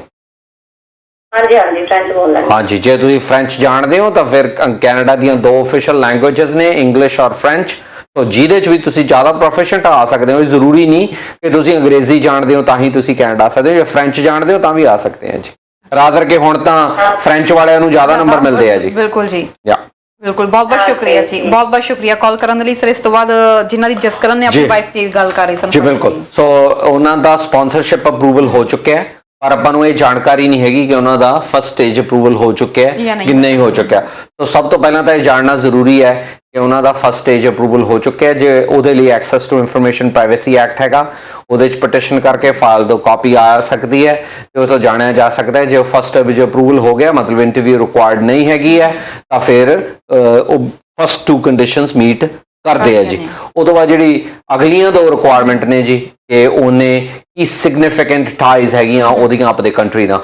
ਸੋ ਜੇ ਵਾਈਫ ਉੱਥੇ ਕੋਈ ਜੌਬ ਕਰਦੇ ਆ, ਉਹਦੇ ਕੋਈ ਐਸੈਟਸ ਹੈਗੇ ਨੇ, ਤਾਂ ਫਿਰ ਉਹ ਦਿਖਾਇਆ ਜਾ ਸਕਦਾ ਹੈ। ਤੇ ਇਹਦੇ ਨਾਲ ਸਭ ਤੋਂ ਇੰਪੋਰਟੈਂਟ ਹੈਗਾ ਇੱਕ ਸਿਗਨੀਫੀਕੈਂਟ ਪਲਾਨ ਕਿ ਜੇ ਤੁਹਾਡਾ ਸਪਾਂਸਰਸ਼ਿਪ ਮਨਜ਼ੂਰ ਨਹੀਂ ਹੁੰਦਾ ਤਾਂ ਤੁਸੀਂ ਕਿਵੇਂ ਵਾਪਸ ਜਾਓਗੇ, ਉਹ ਸਭ ਤੋਂ ਇੰਪੋਰਟੈਂਟ ਪਾਰਟ ਹੈਗਾ। ਸੋ ਜਿਸ ਕਾਰਨ ਦੇ ਕੇਸ ਦੇ ਵਿੱਚੋਂ ਸਭ ਤੋਂ ਪਹਿਲਾਂ ਤਾਂ ਇਹ ਜਾਣਨਾ ਜ਼ਰੂਰੀ ਹੈ ਕਿ ਇਨ ਪ੍ਰਿੰਸੀਪਲ ਅਪਰੂਵਲ ਹੋ ਚੁੱਕਿਆ। ਜੇ ਹੋ ਚੁੱਕਿਆ ਹੈਗਾ ਫਿਰ ਅਗਲੇ 2 ਸਟੇਜਸ ਦੇ ਉੱਤੇ ਕੰਮ ਕਰਿਆ ਜਾ ਸਕਦਾ ਹੈ। ਜੀ ਬਿਲਕੁਲ। ਤੇ ਸਰ ਜਿਵੇਂ ਅਸੀਂ ਗੱਲਬਾਤ ਕਰ ਰਹੇ ਸੀ, ਤੁਸੀਂ ਚਾਰੋਂ ਪੁਆਇੰਟਸ ਦਾ ਨਾਲ ਡਿਸਕਸ ਕੀਤੇ ਆ। ਬਾਈ ਚਾਂਸ ਕਿਸੇ ਦੀ ਇਹਦੇ ਵਿੱਚ ਸੈਕੰਡ ਮੈਰਿਜ ਹੈ ਤੇ 2 ਸਟੇਜਸ ਕਲੀਅਰ ਹੋ ਚੁੱਕੀਆਂ ਨੇ, ਪਿੱਛੇ ਬੱਚੇ ਵੀ ਕੋਈ ਹੈਗੇ ਆ, ਤਾਂ ਇਹਦੇ ਵਿੱਚ ਇਹ ਇੱਕ ਸਟਰੋਂਗ ਰੀਜ਼ਨ ਬਣ ਸਕਦਾ ਕਿ ਪਿੱਛੇ ਬੱਚੇ ਹੈਗੇ ਆ, ਜਾਂ ਬੱਚਿਆਂ ਦਾ ਵੀ ਨਾਲ ਵਿਜ਼ਟਰ ਵੀਜ਼ਾ ਅਪਲਾਈ ਕੀਤਾ ਜਾ ਸਕਦਾ? ਬਿਲਕੁਲ ਕੀਤਾ ਜਾ ਸਕਦਾ ਤਰਨ, ਪਰ ਜਿਹੜਾ ਕਨੈਕਟ ਹੈਗਾ, ਉਹ ਜਿਹੜਾ ਕਨੈਕਟ ਹੈਗਾ ਉਹਨੂੰ ਹੀ ਜ਼ਿਆਦਾ ਜ਼ਰੂਰੀ ਹੈ, ਕਿਉਂਕਿ ਸੈਕਸ਼ਨ 179B ਜਿਹਦੇ ਥੱਲੇ ਵਿਜ਼ਟਰ ਵੀਜ਼ਾ ਡਿਸਾਈਡ ਕੀਤਾ ਜਾਂਦਾ ਹੈ, ਉਹਦੀ ਇਹ ਰਿਕੁਆਇਰਮੈਂਟ ਹੈ ਕਿ ਬੰਦੇ ਨੂੰ ਵੀਜ਼ਾ ਨਾ ਦਿੱਤਾ ਜਾਵੇ ਜੇ ਇਹਨੇ ਵਾਪਸ ਨਹੀਂ ਜਾਣਾ। ਸੋ ਤੁਸੀਂ ਵੱਧ ਤੋਂ ਵੱਧ ਇਹ ਚੀਜ਼ਾਂ ਪ੍ਰੂਵ ਕਰਨੀਆਂ ਨੇ ਕਿ ਤੁਸੀਂ ਵਾਪਸ ਕਿਵੇਂ ਜਾਣਾ। ਸੋ 4 ਮੁੱਦੇ ਨੇ, ਉਹਨਾਂ ਚੋਂ 2 ਤਾਂ ਉਹ ਨੇ ਜਿਹੜੇ ਕਾਨੂੰਨੀ ਪੱਖ ਨੂੰ ਪੂਰਾ ਕਰਦੇ ਨੇ, ਪਿਛਲੇ 2 ਉਹ ਨੇ ਜਿਹੜੇ ਦੱਸਦੇ ਨੇ ਕਿ ਬੰਦਾ ਵਾਪਸ ਜਾਊਗਾ ਕਿ ਨਹੀਂ ਜਾਊਗਾ। ਬਿਲਕੁਲ, ਇਸ ਬਾਰੇ ਗੱਲ ਕਰਾਂਗੇ। ਇੱਕ ਦਰਸ਼ਕ ਹੋਰ ਜੁੜ ਗਏ ਨੇ। ਹੈਲੋ ਹਾਂਜੀ, ਸਤਿ ਸ਼੍ਰੀ ਅਕਾਲ ਜੀ। ਹਾਂਜੀ, ਸਤਿ ਸ਼੍ਰੀ ਅਕਾਲ ਜੀ। ਮੈਂ ਬ੍ਰੈਂਟਨ ਤੋਂ ਬੋਲਦੀ ਹਾਂ। ਮੈਂ ਇਹ ਪਤਾ ਕਰਨਾ ਸੀ, ਮੇਰੇ ਨਾ ਸਿਸਟਰ ਵਿਨੀਪੈਗ ਚ PR ਨੇ, ਫੈਮਿਲੀ ਉਹਨਾਂ ਦਾ ਇੱਕ ਬੇਟਾ ਮੈਰਿਡ ਉੱਧਰ ਰਹਿ ਗਿਆ ਇੰਡੀਆ, ਤੇ ਬਿਨਾਂ ਆਈਲੈਟਸ ਤੋਂ ਕੋਈ ਹੈਗਾ ਫੀਲਡ ਜਿਹਦੇ ਚ ਆ ਸਕਦੇ ਹੋਣ? ਬਿਨਾਂ ਹਾਂਜੀ ਜੀ, ਮੇਰੇ ਖਿਆਲ 'ਚ ਖੈਰਾ ਜੀ ਹੁਣੇ ਇਸ ਚੀਜ਼ ਦਾ ਜਵਾਬ ਦੇ ਕੇ ਹਟੇ ਨੇ ਕਿ ਬਿਨਾਂ ਆਇਲਸ ਤੋਂ ਕੋਈ ਪ੍ਰੋਗਰਾਮ ਨਹੀਂ ਹੈਗਾ, ਪਰ ਜੇ ਉਹਨਾਂ ਨੂੰ ਫ੍ਰੈਂਚ ਆਉਂਦੀ ਹੈ ਤਾਂ ਫ੍ਰੈਂਚ ਦੇ ਪੁਆਇੰਟਸ ਐਕਸਟਰਾ ਮਿਲ ਰਹੇ ਨੇ ਜ਼ਰੂਰ। ਇੱਕ ਸਿਰਫ ਕੋਈ ਨਹੀਂ ਹੈਗਾ। ਹਾਂਜੀ, ਸਿਰਫ ਫਾਰਮ ਵਰਕਰ ਇੱਕ ਪ੍ਰੋਗਰਾਮ ਹੈ ਜਿਹਦੇ ਚ ਤੁਸੀਂ ਬਿਨਾਂ ਅੰਗਰੇਜ਼ੀ ਆ ਸਕਦੇ ਹੋ, ਤਾਂ ਪਰ ਪਰਮਾਨੈਂਟ ਹੋਣ ਲਈ ਫਿਰ ਅੰਗਰੇਜ਼ੀ ਚਾਹੀਦੀ ਹੋਗੀ। ਸੋ ਕੰਮ ਕਰਨ ਲਈ ਤਾਂ ਅੰਗਰੇਜ਼ੀ ਦੀ ਜ਼ਰੂਰਤ ਨਹੀਂ ਹੋਣੀ ਫਾਰਮ ਦੇ ਵਿੱਚੋਂ, ਪਰ ਜੇ ਉਹ ਤੋਂ ਬਾਅਦ ਤੁਸੀਂ ਪਰਮਾਨੈਂਟ ਰੈਜ਼ੀਡੈਂਸ ਲੈਣੀ ਹੈ ਫਿਰ ਸਰਟਨਲੀ ਤੁਹਾਨੂੰ ਅੰਗਰੇਜ਼ੀ ਚਾਹੀਦੀ ਹੋਗੀ। ਜੀ ਬਿਲਕੁਲ, ਸ਼ੁਕਰੀਆ ਜੀ ਕਾਲ ਕਰਨ ਦੇ ਲਈ। ਤੁਸੀਂ ਫਾਰਮ ਵਰਕਰ ਵੀਜ਼ਾ ਦੇ ਬਾਰੇ ਵਿੱਚ ਜਾਣਕਾਰੀ ਚਾਹੁੰਦੇ ਹੋ ਤਾਂ ਖੈਰਾ ਜੀ ਉਹਨਾਂ ਦੇ ਫੋਨ ਤੇ ਕਾਲ ਕਰ ਸਕਦੇ ਹੋ। ਸਤਿ ਸ਼੍ਰੀ ਅਕਾਲ ਜੀ, ਕਿੱਥੋਂ ਬੋਲ ਰਹੇ ਹੋ? ਅਸੀਂ ਨਾ ਆਪਣਾ ਪੁੱਛਣਾ ਇੱਥੇ ਅਸੀਂ ਵੇਟਰ ਵੇਟੇ ਆ। ਮੈਮ ਕਿੱਥੋਂ ਬੋਲ ਰਹੇ ਹੋ ਜੀ ਤੁਸੀਂ?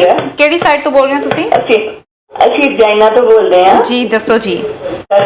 ਸਾਡਾ ਕੇਸ ਹੈ ਨਾ ਅਪਲਾਈ ਕੀਤੇ ਨੂੰ ਹੋ ਗਿਆ 2010 ਦਾ ਕੀਤਾ, ਤਾਂ ਹੁਣ ਅਸੀਂ ਇੱਥੇ ਆਏ ਹੋਏ ਹਾਂ। ਡਾਕਟਰੀ ਦੀ ਹੋਈ ਕੁਛ ਪਤਾ ਸਾਡਾ ਲੱਗਾ ਨਹੀਂ, ਅਸੀਂ ਹੁਣ ਇੱਥੇ ਆਏ ਹੋਏ ਜਿੱਦਾਂ ਵੇਟਰ ਦੀ ਸੁਪਰਵਾਈਜ਼ਰ ਪੱਕੇ ਹੋ ਸਕਦੇ ਇੱਥੇ? ਤੁਸੀਂ 20 ਤੋਂ 10 ਤੋਂ ਤੁਹਾਡੇ ਚਾਈਲਡ ਨੇ ਕਿਸੇ ਨੇ ਤੁਹਾਡਾ PR ਕੇਸ ਅਪਲਾਈ ਕੀਤਾ ਹੈ ਜੀ? 2010 ਦਾ ਕੀਤਾ, ਡਾਕਟਰੀ ਵੀ ਹੋਈ ਹੋਇਆ। ਬਿਲਕੁਲ ਜੀ, ਬਿਲਕੁਲ ਜੀ। ਤੁਸੀਂ ਟੀਵੀ ਸਕਰੀਨ ਦੇ ਆਨਸਰ ਸੁਣ ਸਕਦੇ ਹੋ। ਕਾਲ ਕਰਨ ਲਈ ਬਹੁਤ ਸ਼ੁਕਰੀਆ ਮੈਮ। ਤੁਸੀਂ ਮੇਰੇ ਖਿਆਲ 'ਚ ਪਹਿਲਾਂ ਵੀ ਕਾਲ ਕੀਤੀ ਸੀ ਸਾਨੂੰ। ਜੀ ਮੈਮ ਨੇ ਲੱਗਦਾ ਫੋਨ ਡਿਸਕਨੈਕਟ ਕਰ ਦਿੱਤਾ। ਹੈਲੋ ਸਤਿ ਸ਼੍ਰੀ ਅਕਾਲ ਜੀ। ਸਤਿ ਸ਼੍ਰੀ ਅਕਾਲ, ਮੇਰਾ ਨਾਮ ਜ਼ਿਸ਼ਾਨ ਹੈ, ਮੈਂ ਪਾਕਿਸਤਾਨ ਤੋਂ ਬੋਲ ਰਿਹਾ। ਜੀ sir. Ones again Khaira Sahib, you are great. Second number ਤੇ ਖੈਰਾ ਸਾਹਿਬ, ਮੇਰਾ ਕੁਐਸਚਨ ਹੈ ਕਿ ਜਿਹੜੇ ਫੋਰਨ ਵਰਕਰ ਨੂੰ ਹਾਇਰ ਕੀਤਾ ਜਾਂਦਾ ਹੈ ਕੈਨੇਡਾ ਦੇ ਵਿੱਚ, ਤੇ ਉਹਦਾ ਵੀਜ਼ਾ ਪ੍ਰੋਸੈਸ ਜਿਹੜਾ ਵਰਕ ਪਰਮਿਟ ਦਾ ਉਹ 150 ਡੇਜ਼ ਆ ਰਿਹਾ ਨਾਰਮਲ, ਜੇ ਤੁਸੀਂ ਵੈਬਸਾਈਟ ਤੇ ਚੈੱਕ ਕਰੋ। ਤੇ ਫਿਰ ਉਹ ਜਿਹੜਾ EMPLOYER ਹੈ ਉਹਦਾ ਤੇ ਫੋਰਨ ਵਰਕਰ ਨੂੰ ਹਾਇਰ ਕਰਨ ਦਾ ਕਨਸੈਪਟ ਹੀ ਖਤਮ ਹੋ ਗਿਆ ਜੀ। ਉਹਨੂੰ 5 ਮਹੀਨੇ ਲੱਗਣੇ ਨੇ ਵੀਜ਼ਾ ਮਿਲਣ ਚ, ਵਰਕ ਪਰਮਿਟ। ਇਹਦਾ ਕੀ ਹੱਲ ਹੈ? ਇਹਦਾ ਕਿਸ ਤਰ੍ਹਾਂ ਯਾਨੀ ਕਿ ਕੁਝ ਕੋਆਰਡੀਨੇਸ਼ਨ ਹੋ ਸਕਦੀ ਹੈ ਗਵਰਨਮੈਂਟ ਆਫ ਕੈਨੇਡਾ ਦੇ ਨਾਲ ਜਾਂ ਇਮੀਗ੍ਰੇਸ਼ਨ ਡਿਪਾਰਟਮੈਂਟ ਦੇ ਨਾਲ ਕਿ ਉਹ ਪ੍ਰੋਸੈਸ ਫਾਸਟ ਕਰਨ, ਤਾਂ ਕਿ ਜਿਹਨੇ ਫੋਰਨ ਵਰਕਰ ਹਾਇਰ ਕੀਤਾ ਉਹਨੂੰ ਉਹ ਫੋਰਨ ਵਰਕਰ ਰੈਡਲੀ ਅਵੇਲੇਬਲ ਹੋਵੇ ਜਿਹੜੇ ਆਲਰੇਡੀ ਵਿਦ ਇਨ ਕੈਨੇਡਾ ਨੇ? ਜੀ ਆਪਾਂ ਟੀਵੀ ਸਕਰੀਨ ਤੇ ਆਨਸਰ ਦਿਏ ਇਹਨਾਂ ਨੂੰ। ਤੁਸੀਂ ਟੀਵੀ ਸਕਰੀਨ ਤੇ ਆਨਸਰ ਸੁਣ ਸਕਦੇ ਹੋ ਜੀ। ਤੁਹਾਡਾ ਕਾਲ ਕਰਨ ਲਈ ਬਹੁਤ ਬਹੁਤ ਸ਼ੁਕਰੀਆ ਸਰ। ਵੈਸੇ ਹਮੇਸ਼ਾ ਹਰ ਚੀਜ਼ ਨੂੰ ਇਹ ਜਿਹਾ ਕੁਐਸਚਨ ਲੈ ਕੇ ਆਉਂਦੇ ਨੇ। ਵੈਰੀ ਇੰਟੈਲੀਜੈਂਟ ਕਾਲਰ ਹੈ ਜੀ, ਵੈਰੀ ਇੰਟੈਲੀਜੈਂਟ ਕੁਐਸਚਨ ਪੁੱਛਦੇ ਆ। ਪਹਿਲਾਂ ਆਪਾਂ ਇਹਨਾਂ ਦਾ ਹੀ ਜਵਾਬ ਦੇ ਦਈਏ ਜੀ। ਵਿਦ ਇਨ ਕੈਨੇਡਾ ਇਹਦੇ ਉੱਤੇ ਸਰਕਾਰ ਨੇ ਆਲਰੇਡੀ ਫਿਊ ਮੰਥਸ ਅਗੋ ਇੱਕ ਚੇਂਜ ਕੀਤਾ ਹੈਗਾ। ਉਹ ਇਹ ਚੇਂਜ ਹੈਗਾ ਕਿ ਜੇ ਇੱਕ LMIA ਬੇਸਡ ਵਰਕਰ ਹੈਗਾ, ਉਹ ਦੂਜੇ EMPLOYER ਕੋਲੇ ਜਾ ਕੇ ਕੰਮ ਕਰਨਾ ਚਾਹੁੰਦਾ ਹੈਗਾ, ਤਾਂ ਉਹਨੂੰ ਆਪਣੀ ਅਰਜ਼ੀ ਦੇ ਫੈਸਲੇ ਦੀ ਉਡੀਕ ਕਰਨ ਦੀ ਜ਼ਰੂਰਤ ਨਹੀਂ ਹੈਗੀ ਹੈ। ਉਹ ਇੱਕ ਵੱਖਰੀ ਅਰਜ਼ੀ ਕਰਕੇ ਜਿਹਦਾ ਫੈਸਲਾ 10 ਦਿਨਾਂ ਦੇ ਵਿੱਚ ਹੋ ਜਾਊਗਾ, ਉਹ ਨਵੇਂ EMPLOYER ਨਾਲ ਕੰਮ ਕਰਨ ਜਾ ਸਕਦਾ ਹੈ। ਉਹ ਦੂਜੀ ਅਰਜ਼ੀ ਹੈ ਜਿਹਤੇ ਤੈਨੂੰ ਵਰਕ ਪਰਮਿਟ ਮਿਲਣਾ, ਉਹ ਚੱਲਦੀ ਰਹੂਗੀ ਤਾਂ ਕਿ EMPLOYEE ਨੂੰ ਰੈਡਲੀ ਅਵੇਲੇਬਲ ਕੰਮ ਮਿਲ ਜੇ ਤੇ EMPLOYER ਨੂੰ ਰੈਡਲੀ ਅਵੇਲੇਬਲ ਜਿਹੜਾ ਵਰਕਰ ਮਿਲ ਜੇ। ਪਰ ਇਹ ਉਹਨਾਂ ਕੇਸਿਸ ਤੇ ਲਾਗੂ ਹੈ ਜਿੱਥੇ ਕਿ LMIA ਬੇਸਡ ਵਰਕਰ ਸੀ। ਸੋ ਇਹ ਨਹੀਂ ਕਿ ਤੁਸੀਂ ਵਿਜ਼ਿਟਰ ਆਏ ਸੀ ਉਹ ਤੋਂ ਬਾਅਦ ਤੁਸੀਂ ਆਪਣੀ ਅਰਜ਼ੀ ਕਰ ਰਹੇ ਹੋ, ਤੁਸੀਂ ਤਾਂ ਕੰਮ ਨਹੀਂ ਨਾ ਕਰ ਰਹੇ ਸੀਗੇ। ਸੋ ਉਹਨਾਂ ਕੇਸਿਸ ਦੇ 'ਚ ਇਹ ਤਬਦੀਲੀ ਕੀਤੀ ਗਈ ਹੈ ਜਿੱਥੇ ਕਿ ਰੈਡੀਲੀ ਅਵੇਲੇਬਲ ਜਿਹੜਾ ਕੰਮ ਹੈ ਉਹ ਮਿਲ ਜੂਗਾ ਕੰਮ ਵਾਲੇ ਨੂੰ, ਤੇ ਕੰਮ ਵਾਲੇ ਦੀ ਉਹ ਜ਼ਰੂਰਤ ਪੂਰੀ ਹੋ ਜੂ। ਪਰ ਇਹ ਸਿਰਫ LMIA ਬੇਸਡ ਵਰਕ ਪਰਮਿਟ ਤੇ ਆਏ ਹੋਏ ਲੋਕਾਂ ਦੇ ਉੱਤੇ ਹੀ ਲਾਗੂ ਹੈਗਾ ਜੀ। ਓਕੇ, ਤੇ ਸਰ ਬ੍ਰੈਂਪਟਨ ਤੋਂ ਕਾਲ ਆਈ ਸੀ ਜਿਨ੍ਹਾਂ ਨੇ ਕਿਹਾ ਸੀ ਉਹਨਾਂ ਦੀ ਸਿਸਟਰ ਦੀ PR ਜਿਹੜੀ ਆਈ ਹੋਈ ਹੈ ਤੇ ਬਿਨਾਂ ਆਇਲਸ ਤੋਂ, ਤੁਸੀਂ ਫਾਰਮ ਵਰਕਰ ਦੇ ਬਾਰੇ ਚ ਦੱਸ ਦਿੱਤਾ ਸੀ। ਰਿਜਾਇਨਾ ਤੋਂ ਮੈਮ ਸਾਨੂੰ ਅਕਸਰ ਕਾਲ ਕਰਦੇ ਨੇ, ਰਿਜਾਇਨਾ ਵਾਲੇ ਮੈਮ ਦਾ 2010 ਦਾ ਇਹਨਾਂ ਦਾ ਜਿਹੜਾ ਆ ਐਪਲੀਕੇਸ਼ਨ ਲੱਗੀ ਹੋਈ ਆ ਤੇ ਅਜੇ ਤੱਕ ਇਹਦਾ ਨਾ ਕੋਈ ਰਿਜ਼ਲਟ ਨਹੀਂ ਆਇਆ। ਮੈਂ ਚਾਹਾਂਗੀ ਕਿ ਇੱਕ ਵਾਰੀ ਆਪਾਂ ਇਹਨਾਂ ਨੂੰ ਕਲੀਅਰ ਕੋਈ ਆਨਸਰ ਜ਼ਰੂਰ ਦਈਏ ਤਾਂ ਕਿ ਹਰ ਵਾਰੀ ਸਾਨੂੰ ਹਰ ਐਪੀਸੋਡ 'ਚ ਕਾਲ ਕਰਦੇ ਆ ਇਹਨਾਂ ਨੂੰ ਕਲੀਅਰ ਹੋ ਸਕੇ ਕੋਈ ਸਿਚੁਏਸ਼ਨ। ਪਹਿਲਾਂ ਤਾਂ ਜੀ ਇਹਨਾਂ ਦਾ ਧੰਨਵਾਦ ਕਾਲ ਕਰਨ ਲਈ। ਦੂਜਾ ਮੈਨੂੰ ਲੱਗਦਾ ਜਿੰਨੀ ਵਾਰੀ ਮੈਂ ਇਸ ਗੱਲ ਦਾ ਜਵਾਬ ਦਿੱਤਾ ਉਹ ਇਹੀ ਦਿੱਤਾ ਕਿ ਸਭ ਤੋਂ ਪਹਿਲਾਂ ਤਾਂ ਇਹ ਜਾਣਨਾ ਬਹੁਤ ਜ਼ਿਆਦਾ ਜ਼ਰੂਰੀ ਹੈ ਕਿ ਉਹ 2010 ਤੋਂ ਹੁਣ ਤੱਕ ਕੇਸ ਪ੍ਰੋਸੈਸ ਕਿਉਂ ਨਹੀਂ ਹੋਇਆ। ਸਭ ਤੋਂ ਪਹਿਲਾਂ ਇਹ ਜਾਣਨਾ ਜ਼ਰੂਰੀ ਹੈ। 2010 ਤੋਂ ਹੁਣ 10 ਸਾਲ ਦਾ ਸਮਾਂ ਤਰਨ ਗੁਜ਼ਰ ਗਿਆ। ਇਹ ਇੰਨਾ ਵੀ ਅਨਯੂਜੂਅਲ ਨਹੀਂ, ਹਲੇ ਬਹੁਤ ਇਹੋ ਜਿਹੇ ਕੇਸ ਨੇ ਜਿਹੜੇ 2011 ਦੇ ਵੀ ਪੈਂਡਿੰਗ ਨੇ, 2014 ਦੇ ਵੀ, 2015 ਦੇ ਵੀ ਪੈਂਡਿੰਗ ਨੇ, ਪਰ ਇਹ ਅਨਯੂਜੂਅਲ ਇਸੇ ਕਰਕੇ ਕਿ ਐਕਸਟ੍ਰੀਮ ਹੈਗਾ। ਐਕਸਟ੍ਰੀਮ 10 ਸਾਲ ਦਾ ਸਮਾਂ ਗੁਜ਼ਰ ਚੁੱਕਿਆ ਹੈ। ਸੋ ਇੱਥੇ ਮਲਟੀਪਲ ਰੀਜ਼ਨ ਹੋ ਸਕਦੇ ਨੇ ਇਹਨਾਂ ਦੇ ਡਿਲੇ ਦੇ। ਸੋ ਸਭ ਤੋਂ ਪਹਿਲਾਂ ਤਾਂ ਆਪਾਂ ਨੂੰ ਇਹ ਨਹੀਂ ਪਤਾ ਹੈਗਾ ਕਿ ਕਹਿੰਦੇ ਆ 2010 ਦਾ ਕੇਸ ਲਾਇਆ ਕਿ ਸਪਾਂਸਰਸ਼ਿਪ ਦੀ ਮਨਜ਼ੂਰੀ ਹੋ ਚੁੱਕੀ ਹੈ ਜਾਂ ਨਹੀਂ ਹੋ ਚੁੱਕੀ। ਪਹਿਲਾ ਸਵਾਲ ਤਾਂ ਇਹ ਹੈਗਾ। ਜੇ ਸਪਾਂਸਰਸ਼ਿਪ ਦੀ ਮਨਜ਼ੂਰੀ ਹੋ ਚੁੱਕੀ ਹੈ ਫਿਰ ਦੂਜਾ ਮਸਲਾ ਹੈਗਾ ਕਿ ਇਹਨਾਂ ਦੀ ਪਰਮਨੈਂਟ ਰੈਜ਼ੀਡੈਂਸੀ ਜਿਹੜਾ ਮਾਮਲਾ ਹੈ ਉਹਦੇ ਤੇ ਕੋਈ ਮੁੱਦਾ ਹੋ ਸਕਦਾ ਹੈਗਾ। ਸੋ ਕਿੰਨੇ ਕਿਸਮ ਦੇ ਮੁੱਦੇ ਹੋ ਸਕਦੇ ਨੇ।